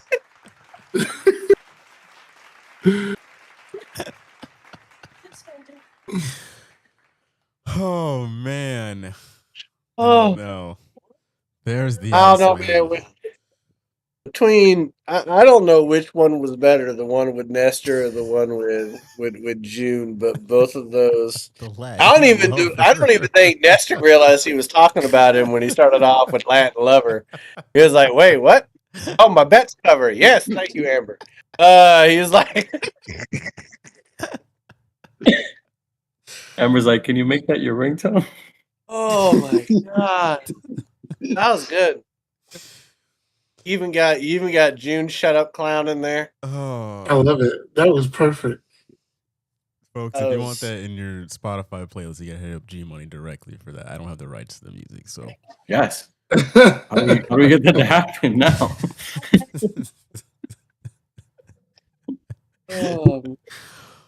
All right. That will go down in the record books. Let's get to some comments. Speaking of G Money, it's only right. It was G Money's turn to catch some heat in the comments this week because people were not happy. People as in LA fans were not happy with what he had to say about the Rams last week. When he was mentioning, it really wasn't much about the Rams itself that people were taking issue with. It was more so just him mentioning that McVay is not as good as a coach as Shanahan, which was, again, a very brief 2-second mention to the rest of the actual point of the video, but you know how people are. Let's start off with Randy Elliott. He says, that's right, he's better than Kyle by a lot. Obviously a Rams fan by his profile picture. Rail Boss 94 says, lifetime Rams fan here. I truly believe Shanahan is also an amazing coach. However, to say he's better than McVay and McVay is a good coach is ridiculous. Big Andrew 55 says, if shenanigans is so great, where's San Francisco Super Bowl under his watch? Why are you even talk? Okay. Dude, man, if the Rams had the injuries the Niners had, they'd be 6-11. So shut the fuck up. If you let's be honest, man. If they had those injuries, freaking McVay couldn't win with fucking Goff. Had to go out and get Stafford. 3 more here. Let me just go through this real quick. The Illuminati says 2 seconds into this take, it's ridiculous. Big Bad Brad, he says, Kyle Shanahan has won 0 Super Bowls as the head coach of the San Francisco 49ers. Sean McVay has won and been to 2 Super Bowls. And then someone else says, what great head coach has never won a Super Bowl? Old head doesn't know what he's talking about. All right. Well, hold on. Do you mind? Let me just take this for a second here. First of all, if Shanahan ever had a healthy Stafford on his team, he would probably have won more than one Super Bowl at this point. And what has it been? 5 years? Stafford's 4 years, I think. 21, 22, 23, 24, 20. No, 5 years. Yeah, probably would have won more. You've both been the two. You guys just lucked out and played the Bengals, where the Niners had to play Andy Reid and Mahomes twice. And Shanahan is had nothing but injuries and is still winning 12 games. And was one game less further in the playoffs than the Rams were last year. So let's put a little bit of respect on Shanahan's names. Like he deserves the clout that he gets on the show. Now McVay's still great. McVay's great, but we can't disrespect Shanahan. I mean, McVay's good, but he's the third best coach in the AF West, NFC West, and that's a fact. That's a fact right there. Third best coach in the NFC West, and probably the third best coach in the AFC West if he were to go over there. Damn. I mean, that's a bold statement. It is a bold statement. See him again in the comments next week. Well, it might be true. Better than Andy Reid? Is he better than Andy Reid? Don't think so. Is he better than Sean Payton? Yeah, don't fucking think so. Don't think so. I think him and Sean Payton are the exact same coach. Honestly, I believe that they are the exact same coach. I don't see no difference in McVay and Sean Payton. For me, watching Sean Payton all these years and watching McVay, it's the exact same person. I don't see any difference at all. Did Sean Payton ever had Jalen Ramsey or Aaron Donald on the defense? No. So what the hell they got to do with it? They both won a Super Bowl. I'm just saying, if you gave Sean Payton that Rams defense with Drew Brees in his prime, God, bro, that Saints defense was no slouch. They probably because they were getting paid money to hurt people. That was. I like the bounty gate. The bounty gate. Two different eras of teams. I'll go drop somebody at my job right now for $5. Like, what? A Lincoln in front of me. No. Floor's wet. Sorry about your loss. I think that McVay, and if you take the league in its totality, in the last 10 years, he has been a top 5 coach. There's no doubt in my mind. Is Shanahan. Yeah. Shanahan has too. They both have. They both have. But one has the hardware. One got the hardware. So you cannot put Shanahan. You can't. I don't give a damn. It's Super Bowls are not guaranteed. It doesn't matter. No, they're not, because it's been a while since you've been to one. We got 5 Steve. We are going to move on to the next video.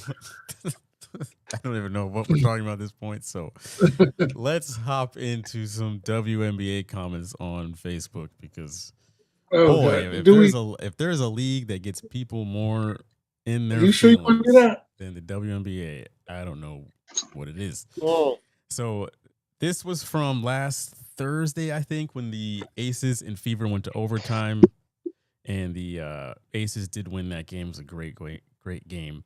But in the comments, there were some interesting comments. Now, on the very last possession of the game, where Caitlin Clark was 1-on-1 with Asia Wilson, and Asia just manhandled her, just blocked her, took the ball, and then the Aces won on a 3-pointer.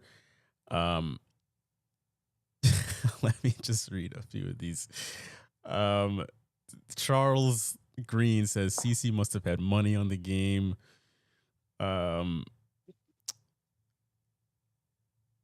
Robin Mabry says, I love the Fever, but this loss was on them.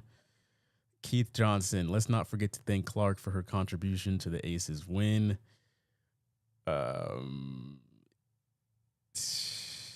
Latasha Simpson says, I'll save this game so I can keep coming back.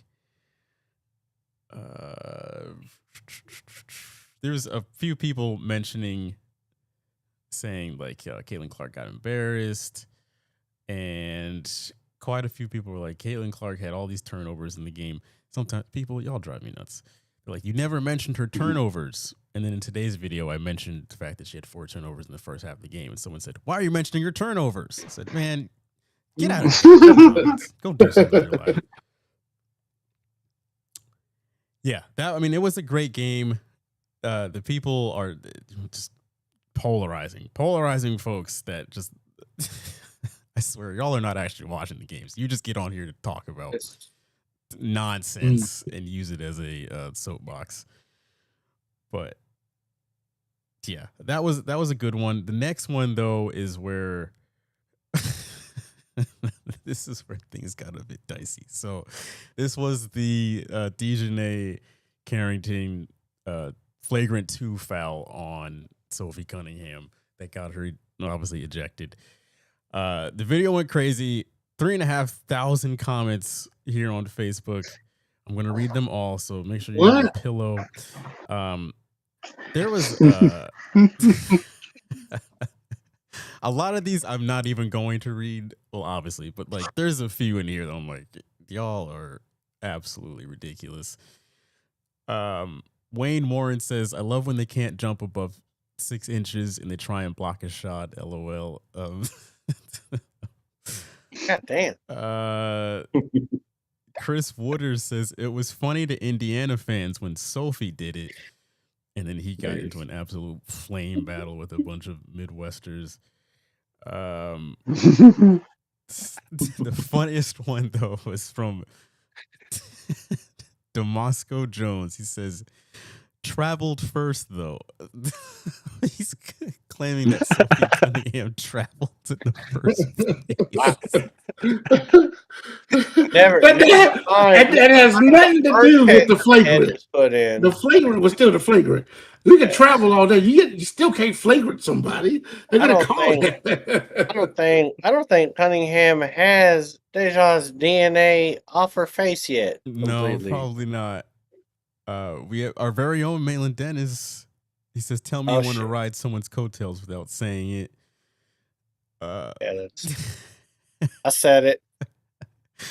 Ray Scott says, "Looks like Sophie really didn't want no smoke. You see, Carrington stepped to her, and then he got into an absolute fucking Gettysburg battle in the comments." I saw that.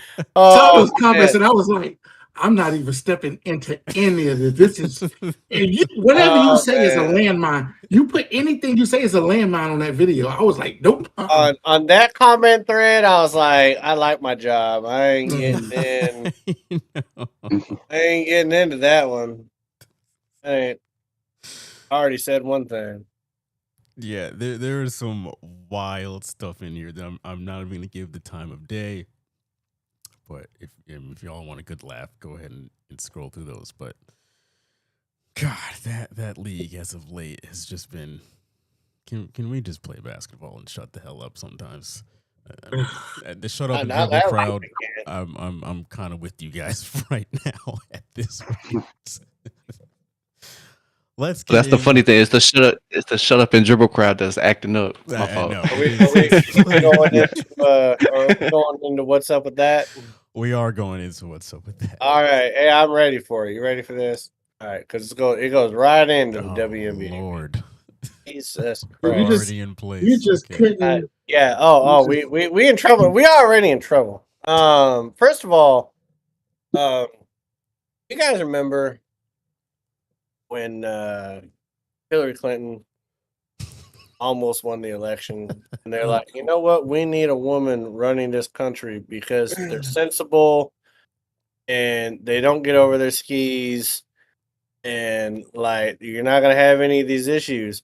Why is it that the WNBA, somebody stop him, is the only one having race issues right now? Like there have been black and white people playing in all these other men's sports for fucking ever. And now you got the WNBA at the height of their popularity. They can't get their shit together. They can't. They can't do it.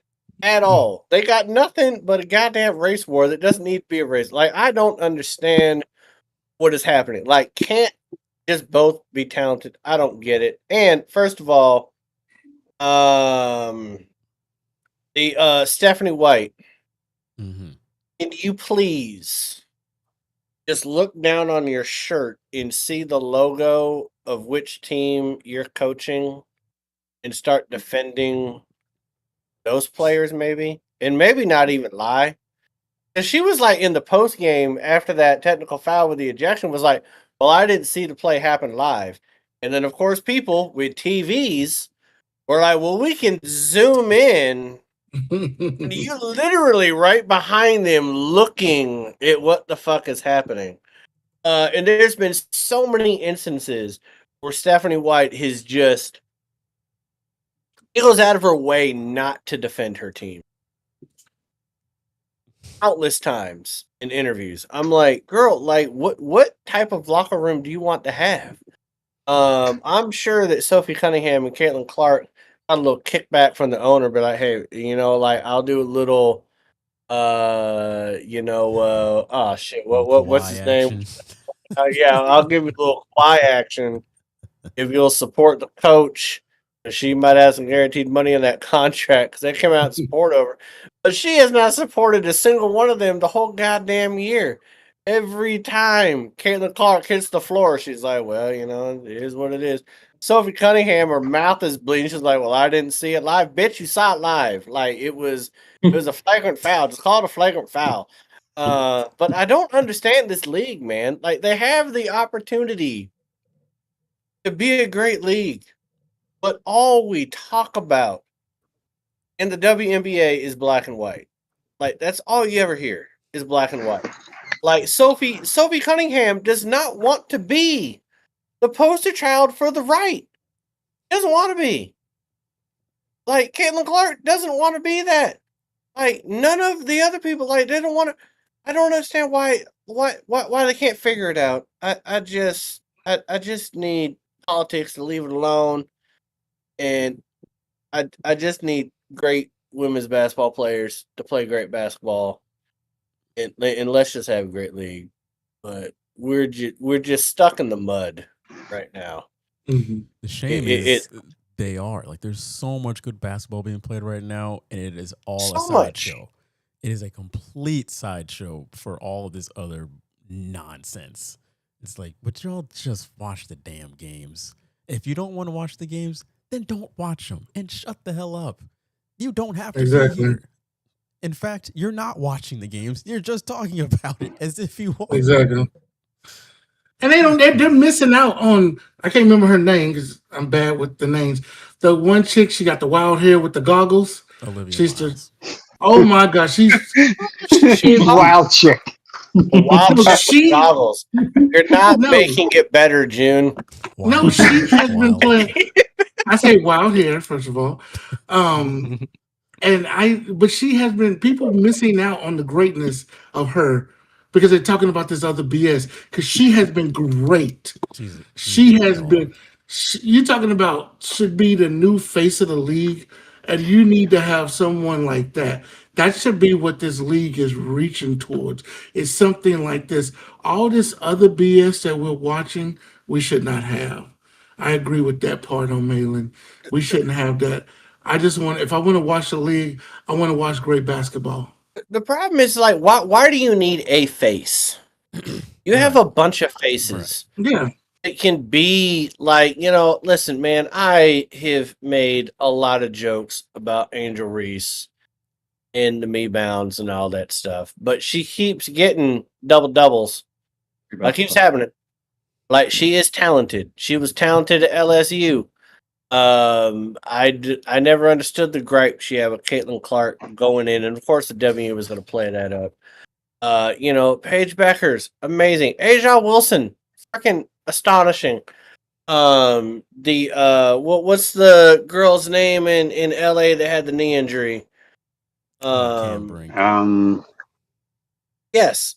You have so many young stars. What really needs to happen is that, and I don't want to be disrespectful by calling them old heads, but you got a lot of great WNBA players that really they built the league to the place it's at where these stars are able to come in and take it to another level. And there seems to be a divide between these two. And like there just seems to be several divides between the older school WNBA, the new school coming in, whether or not, you think this white girl's the face of the league, let me bloody your lip. And we're just gonna I just don't understand, and the commissioner can't get a hold of it. No. She's just I don't even know why she's still the commissioner of the league at this point. But they have such great talent. They have a great product. You need to get past the nonsense. Because there's so much talent. So much talent. So that's Well, why I think it just frustrates me. that's a lot of it is just all the attention is brought to the negative stuff because that's obviously going to get all the views. But like y'all have said, like there's a lot of great stuff, and a lot of storylines happening. I think probably the most it's been in the last 30 years of the league's existence. And if you pay attention, you know. If you know, you know. And I mean, I'm with y'all. I'm just tired of all the nonsense because the W is probably the best it's been, and I've been enjoying watching it this summer. It's such unfortunate casual fans just pick up on, like you guys said, just low energy topics. You know, that just the race baiting and all that stuff that people bring attention to is not helping at all. But it's a lot of parallels with the NBA in my opinion. Like you said, the face of the league. This is the most talent the W's had in a while, just like the NBA. I don't think there's a point to say who's the face and why you think they're the face of the league, because a lot of your reasons aren't basketball reasons. Yeah. So yeah, it's just if you know, you know, and we just gotta let that bullshit die down and just enjoy the game while we have it. I don't even know why you would want to be the face of if you're a player in the WNBA, I don't even know why you'd want to be the face of it, because someone's just going to turn around and try to tear you down. Yep. I mean, shit. Look at Anthony Edwards. Someone's going to headhunt your ass. Like, yeah. He said he don't want to be the face of the NBA, and NBA is a multi-billion-dollar, corporation. So it's like I'm kind of with them. Like the face of the league is a little played out. I think Jordan was probably one of the only faces of a league. And after that, it's been who can fill his shoes. All right, who wants to go next? I will, because I will piggyback on that, because WNBA heard you, said, Malin, we hear what you're saying, we understand it. Hold my beer. Because transgender seems to have reared its ugly head. Please, God, no. Please, God, no. No, it's true. I was trying not to bring it up. I figured somebody did. And you were right. So, while we were all concerned with the race thing, Ernest Cantor Freedom and Royce White, failed Republican nominee for governor, I think, of Minnesota, decided that, you know what? We both identify as women, so we're going to apply for the WNBA draft. It's like, okay, first of all, neither one of you understand what transgender fucking means. You don't just identify. You got to have the change, my friends. So I hope to see both of you in the clinic getting it chopped, getting it topped, and then applying for the WNBA. They probably will start getting some shots. I mean, I know they're doing it as a stunt. They are doing it as a stunt. WNBA.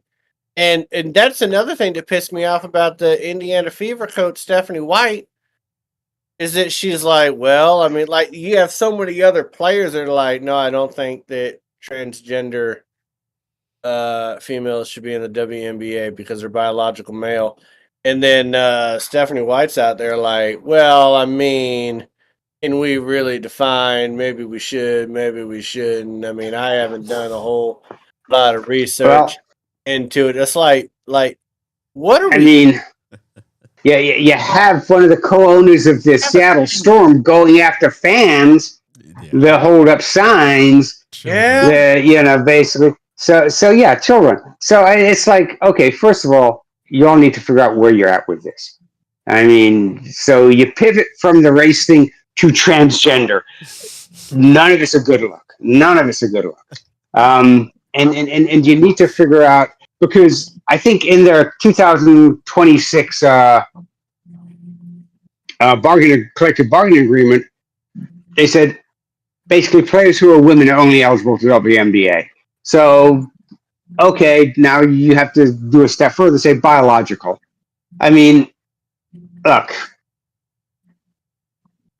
if you're transgender, if you went in and you had the operation, you're changed, but you still have the muscle tone of a guy, even a weak guy like me in my younger days. And if I was 6'4",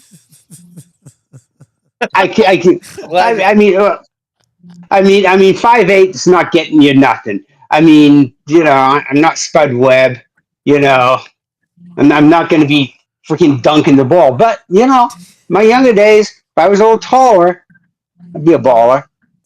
I got to shut them down.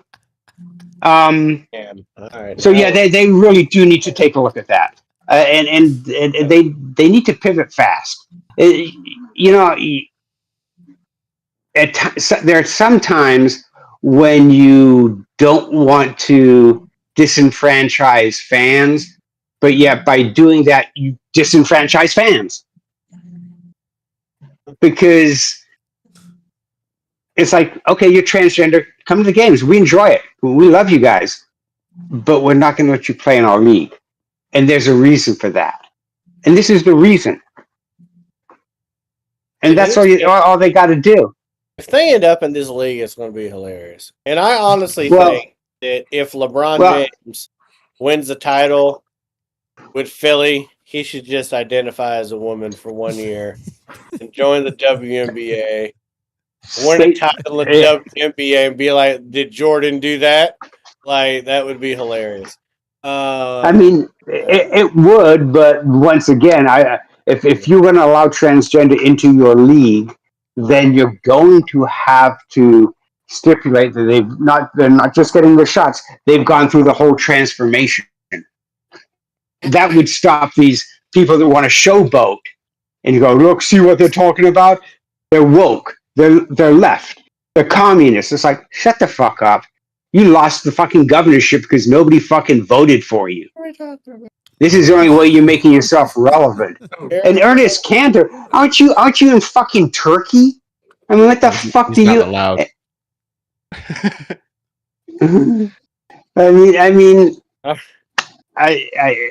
It's people trying to stay relevant when they're not relevant, and the WNBA just really needs to. They need to take a good look at themselves, change the whole. Basically, say no, sorry, transgender. You're not playing in the WNBA, and then look also at their racial thing and go, what the fuck are we doing? We can kill our league. We're like baby killers right now. We're gonna kill us. We're gonna kill the baby, and there's not gonna be shit left. We're gonna have to go play overseas in some shit league in Israel. Everybody's catching Everybody's catching a stray. Who wants to go next? I'll go next. Okay. I'll get away from this topic. Oh, you're not. I'm gonna run it all up. So For the if love you want, of I can just go quick. Go ahead, Nestor. If you got something different than this. No, it's the same. That's why I want to just. Oh, God. So we don't go back to it. So we don't go back to it. IQ. My thing is all. I hate social media. I hate it's not gonna change unless the audience changes what we consume. So they know the stuff that generates the comments and the likes. I would have made this about, the comments I've seen about, Messi's dad passing away and how this dude was facing his entire campaign of maybe he noticed it, maybe he didn't, because maybe he stayed away from social media. But the dude can't even go to the funeral without having pictures taken of him mourning his dad. And it's sad to see because what he wrote was like it was pretty sad. Like he was talking about how his legs were like not working anymore. Like he just like he wanted to give his dad that last bit of like joy, and he couldn't because his legs were just not responding. So stuff like that, and then people are just in the comments just talking shit. Like we've lost a bit of like that. I don't know. I don't know if to call it old school, but like that respect that we have for other people, that kindness. And with the WNBA, like to you guys' point, why can't we just they're obviously very talented. The league is going places. It's getting better. Everything's why are we, completely overlooking that and going into things that are just generating like all this negativity. Twitter again with the bullshit as always. That whole app should get banned immediately. That's the first app that should just get blown off the fucking planet. When the men's hockey team won the Olympics, what happened? Drama. Like the same thing. Like we just cannot. And when the NFL season starts, like it's not gonna be what's happening in the WNBA, but it's always about getting on some dude about his personal life or whatever the hell. So anyway, ran over it. I think sports is good just as itself. There's enough division and hate. Go to like a little leagues like matchup, and you're gonna see enough division and hate, and parents just screaming. Like sports is already like passionate enough. Mm-hmm. No matter if you're watching F1 or like WNBA, whatever. So like, yeah, that's my rant. Just fuck social media, because to me, they're the main culprit. Sports is supposed to be the place that we can go to get away from all this shit. Right. Okay. That's my take. All right, June. All right. So mine is more. It's in the NCAA, and as you know, next year it's going to be 27 and 28 season. All these kids are going to have. There's no more red shirts, and Division II just got rid of red shirts. Division I, Division II, starting 27, 28 season, it's going to be a 5-year. So the kids are going to get 5 years in school from now on. They're still going through some stuff. They're trying to see if the kids are eligible this year for it, because that's been the big, as you saw with kids suing to try to get back in school.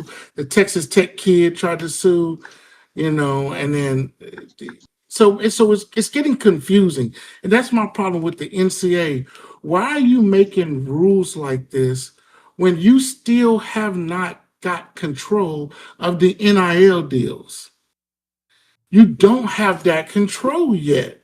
And now you're making another major change within the NCAA, but you still got a bunch of holes. So I think that they're going too fast with this situation, and they should have waited until they fixed their other problems. Because NIL is still a problem. These kids being able to transfer whenever they want to is a problem. Now you're adding on this 5th year eligibility. And then, for me, red shirt was always good because you always got that guy. If he's the 4th quarterback on the deck, he always got that year where he could just be red shirted. So he's got that extra year so he can be able to one day play. And I was reading this article about this all week about how linemen it's going to affect offensive linemen the most. Because now, as an offensive lineman, now you're uncertain. Because remember, coaches still have the ability to just cut players, and so it's going to get real confusing. And the NCAA, a lot of concerns is there's going to be a lot of lawsuits filed in the next couple of years over this eligibility thing. And so I think the NCAA just muddying the waters even more than it already is. They got to regulate this stuff. They got to get NIL under control before they start introducing more paradoxes. So that's my rant. got some passionate picks here. By Well, the way, you know, well, the reason why I was saying that because my daughter was an athlete. You know, she was a college athlete, so it kind of goes hand in hand with that. Yeah. shout out to Milton in the chat. We need to have you back on the show, man. He says, NFC South Division winner, ATL, mark my words. Keep killing it, fellas. Malin, you're the man. Jalen, you're the man. Only 2 people he shouted out, by the way. Cowboys will have top 3 offense. Seattle will have top 7 defense. Dolphins will have top 2 pick. He only said that because really only 2 people have been on the show. Ryan, do you have a what's up with that? I do. And it is regarding the Steve Ballmer and the Kawhi Leonard saga. I don't know if y'all have paid attention. There is another side deal. Kawhi Leonard it's been found reported. So I'm just interested to see what's gonna happen with that. I know Adam Silver. I don't know if he has his priorities in line, but I think we should see a punishment for the Clippers, and I think if that punishment is as severe as some would think, they're gonna have a whole new team, and Kawhi is probably just gonna be able to re-sign in free agency.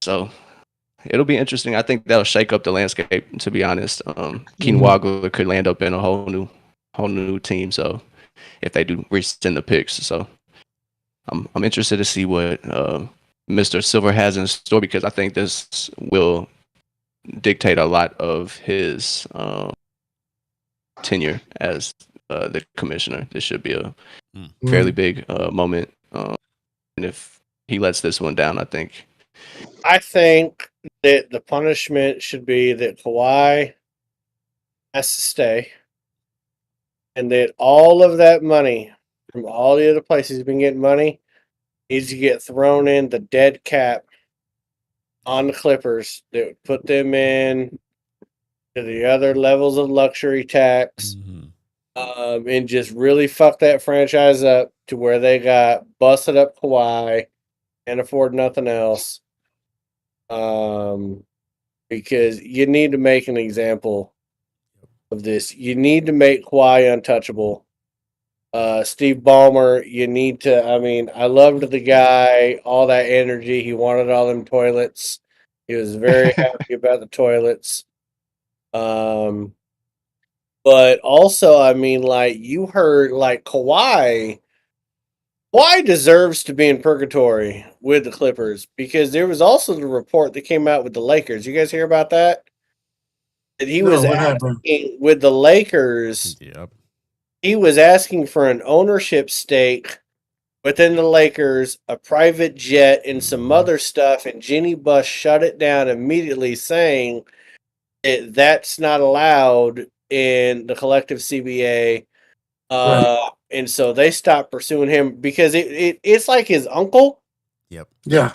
Okay, first of all, like uncles, can uncles stop fucking up people's life? Like, just because you played junior high varsity basketball or football doesn't mean that you should be like figuring out these contracts and getting your own cut.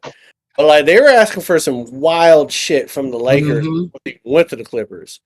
They did that with Toronto too. They started there, and Toronto said absolutely not, and then they went to LA, and so I think he should have to stay with the Clippers, and they shouldn't be able to afford anybody else, because all of this shit that he's getting paid for, all that needs to hit their cap, and it needs to put the what do they call it, ribbons, or what's it called, the labels, or the apron tax, apron taxes. It needs to hit all that shit, and make it to where it's very hard for them to sign anybody else to play with him. I think he needs to serve out his time in purgatory with the Clippers, like they were ever going to fucking win anything. And then they need to suspend him. They need to suspend him, make him stay with the Clippers, and suspend him for the season. Sit out 1 year, which I mean, it's like not much different from what he normally does, but yeah. Something needs to, and the Clippers are dumb as shit for trying to trade his ass. Right. Because if they They did just try to looks trade guilty. him, some of this Yeah. shit wouldn't come up. Yeah. That investigation was pretty much done. The NBA was I sweeping know. it under the rug. Yeah. Yep. But then you try to trade him back to Toronto, and then Toronto was like, wait a minute, yeah, he was trying to do some sneaky shit. He ain't Mhm. about to be involved. Like, dumbasses. Uncle They Dennis. got all them toilets, strikes though, again. don't they? Got all them toilets. All he had to do was plant a tree. That's all he had to do. I Plant a know. tree. Do Go outside, anything. plant a tree, dog. That's all you have to do. He couldn't be bothered. All right, my what's up with that is NBA related. It's very quick. NBA puts out the schedule for this upcoming season, at least the opening day and Christmas games.